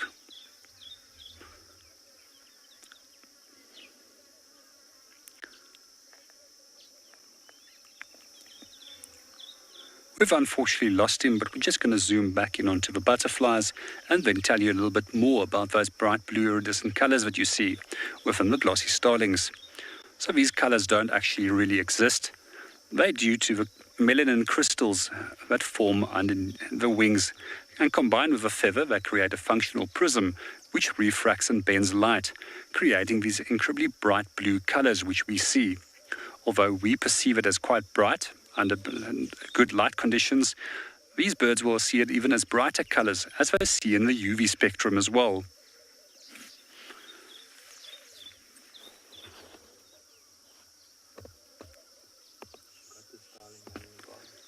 we just got the starling back. He's just having a bath. Good morning, Kavi. It is a question that I often get asked, and it probably differs from day to day.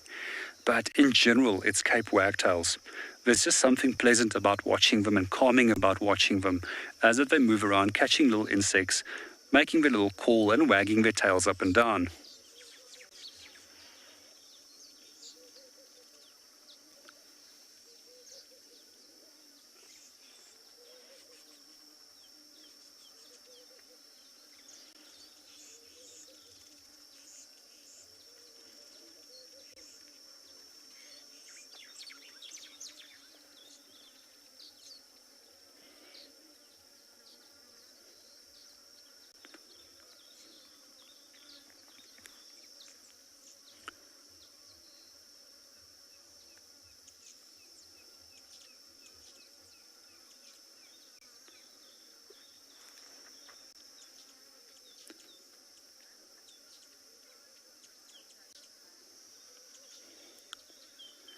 And meanwhile, we're going to start moving on and hand you over to Laura, who's currently viewing one of her favorite insects, dragonflies, which is also one of my favorites.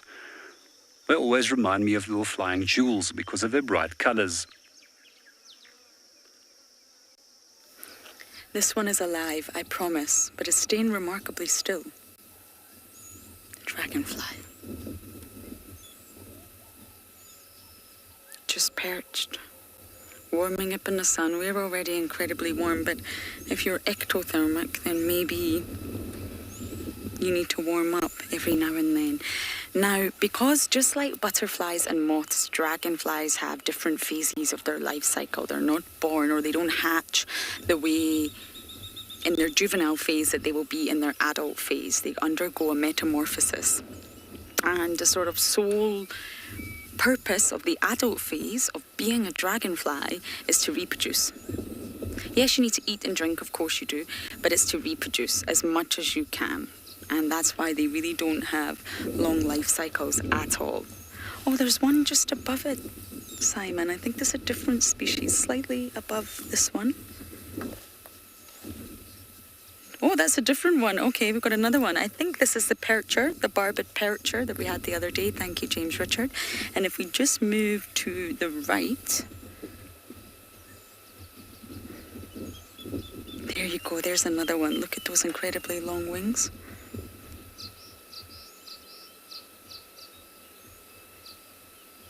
It could be another percher. Would you look at that? Stunning. And they're all mating, but it's really hard to get mating on camera because they do it flying. A lot of their time they're mobile when they're mating. It's very rarely stationary, and that's why it's so difficult to see. But we've got 3 different species there. They're everywhere. Perfect food source for lots of animals out here. How wonderful. I think we're going to sit here in the shade and enjoy this a little bit longer.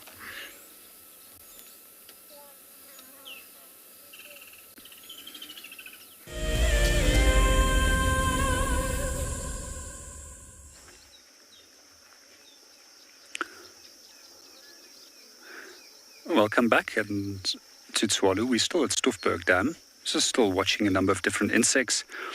And just to linking on to what Lauren has been doing, we've also been watching a number of dragonflies. And I'm not sure if we'll be able to follow it because they're so fast in terms of flight, but we have a number of males and females that are flying together, where the male is clasping the female. He's busy mating, and what she's doing, she's dropping eggs into the water, where a young will actually then develop. The larvae of a dragonfly is very different to that of the adult, and they also have quite interesting jaw structures which can shoot forward, but they can grab their prey. So they normally go for aquatic insects as well as small little tadpoles that they might feed on. However, the adults will feed normally on flying insects.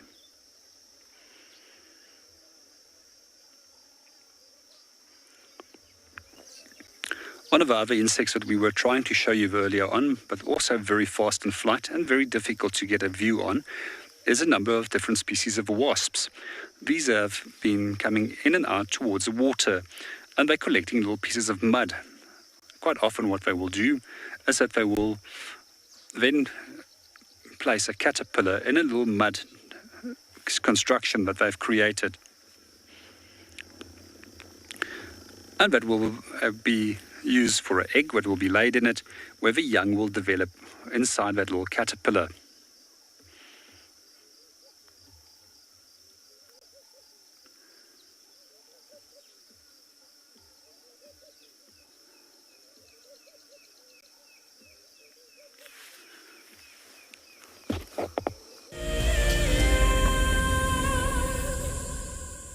The species.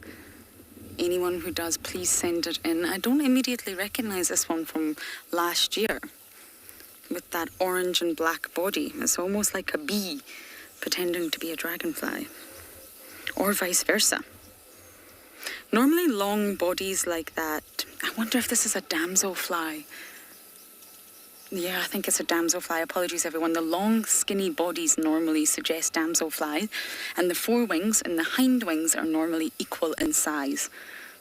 I take back my words. I think this is a damselfly. With dragonflies, their bodies are very short and fat, and the forewings and the hind wings are unequal in size. But this is a very large individual, either way. There was a wonderful study conducted when I was in the Maldives by a wonderful man called Charles Anderson. And all of a sudden in the Maldives, during one of the monsoons, every single island, all 1,200 of them, got covered and littered in dragonflies. It's almost like they appeared out of nowhere. And if you know the Maldives, it's in the middle of the Indian Ocean. It's just little jewels in the ocean. Tiny little islands in the atoll structure. And what was suggests is that these dragonflies are moving using the wind because they're very small insects. They can't really propel themselves over great distances. And they're using the weather systems in the rainy monsoon to complete a huge migration from southern India all the way to southern Africa. That's a very large distance, especially if you're a tiny little insect. So it's said that they come back again as well. So it's a round trip, and it can take anywhere of between 14,000 to 18,000 kilometers. And not only that, it's across the ocean and not land. So very small little insect are making a remarkable journey from southern India to South Africa. You can't fly that. You have to use the winds. And that's why some of them end up dying, I'm afraid, and we find them in Maldives. Now, Maldives doesn't have any sources of fresh water. It's an island nation surrounded by ocean. Unless you collect rainwater, that's all you've got. And they require breeding pools. So they don't breed in the Maldives, but they are said to make that trip. And Maldives is one of the stopping points. But it's not the same individual. It's not the same dragonfly that leaves southern India and makes its way to South Africa. It takes 4 generations to make the full round trip. 4 generations. So one individual will start, the next individual will pick it up, another individual, and it'll be the 4th individual that completes that round trip.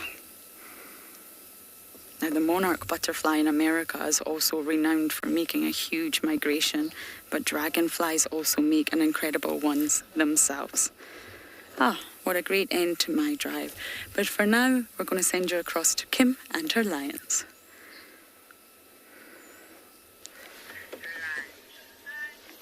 So we've done a bit of driving around, and we found not very much because everything has ducked into shade. So we decided to come back and check on the lions, Mountain Pride, and they have actually come out a little bit, which is not what I was expecting. I was expecting to come here and not see anything. But I think the reason that they've probably come out is maybe it's too still inside of that thicket, and they want the added benefit of being outside in the shade, but also with that cool air. Well, not so cool, but just at least some airflow flowing over them, helping them to keep cool. And you can see them panting away, trying to release as much heat as possible and keep themselves nice and cool.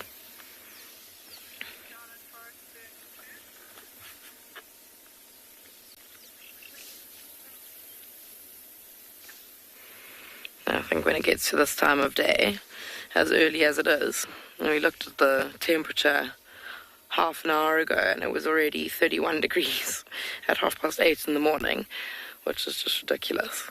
I think that it's going to just carry on getting hotter and hotter and hotter, and all the animals are going to go deeper and deeper and deeper into nice, dense, cool thickets. It's absolutely the only thing to do on a day like today. And I do not doubt that if and, well, I suppose when we come back here this evening, so I think we'll come back and see what these lions are doing for the drive on this afternoon, I don't doubt that they will be very much in the same position that we find them in now.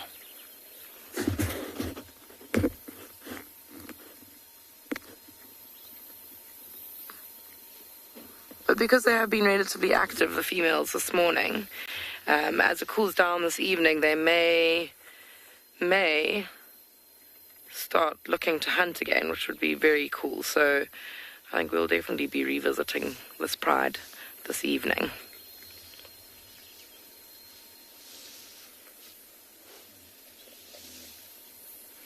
And you can see the one with its belly up in the air. You can imagine how nice and cool that must feel, that big fat belly just facing upwards with the cool breeze blowing over it. Must be quite a soothing pose.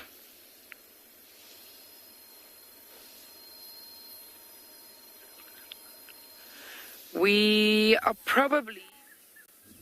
Now, since I can't draw Olivia anymore, which is such a loss to us, it was so sad. Nature is nature, but it was really sad.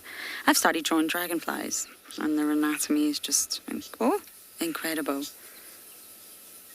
There we go. Got a backup one, the damselfly. And with such a short lifespan, it can be a few weeks up to a year. It's similar to butterflies. Depending on the species, they've really got to be successful at what they do, and they make the most of summer out here, or the late spring to the very end of summer. That's what they're going to utilize in order to survive. And if they don't make the most of summer, it's very unlikely that they would succeed. The temperatures, although it's hard to imagine today, drop here. It's very, very cold out here. And each of these glistening wings that you can see, that's such a beautiful shot, Simon. It's attached to the thorax, as I already mentioned, the transport center, but it has separate muscles. Inside that thorax, which is so small, there's separate muscles powering those wings to move independently. Each of the 4 wings can move completely independently and allow this organism to reach speeds of 30 miles per hour on its own. That's not when it's powered by the wind. Obviously, when it's powered by the wind, it's going to go a lot faster. And the 3 pairs of legs at the very end, there's a flexible foot, a really flexy foot with a flexible joint and a pair of claws. So they can really snatch things up with their claws, and they can bend their foot, and that allows them to perch in the positions that we see them perching on in these branches. They can't walk on the ground. They haven't adapted to be terrestrial walkers. They're perchers and aerial hunters. Walking on the ground is not going to cut it for a butterfly. Their body shape won't allow that. But it has came to that time of day where the sun is now fully up. We're all hot. It's time for breakfast and the end of the sunrise safari. So thank you everyone for jumping on board. All your comments and wonderful questions. Please do join us again this afternoon. Have a great day.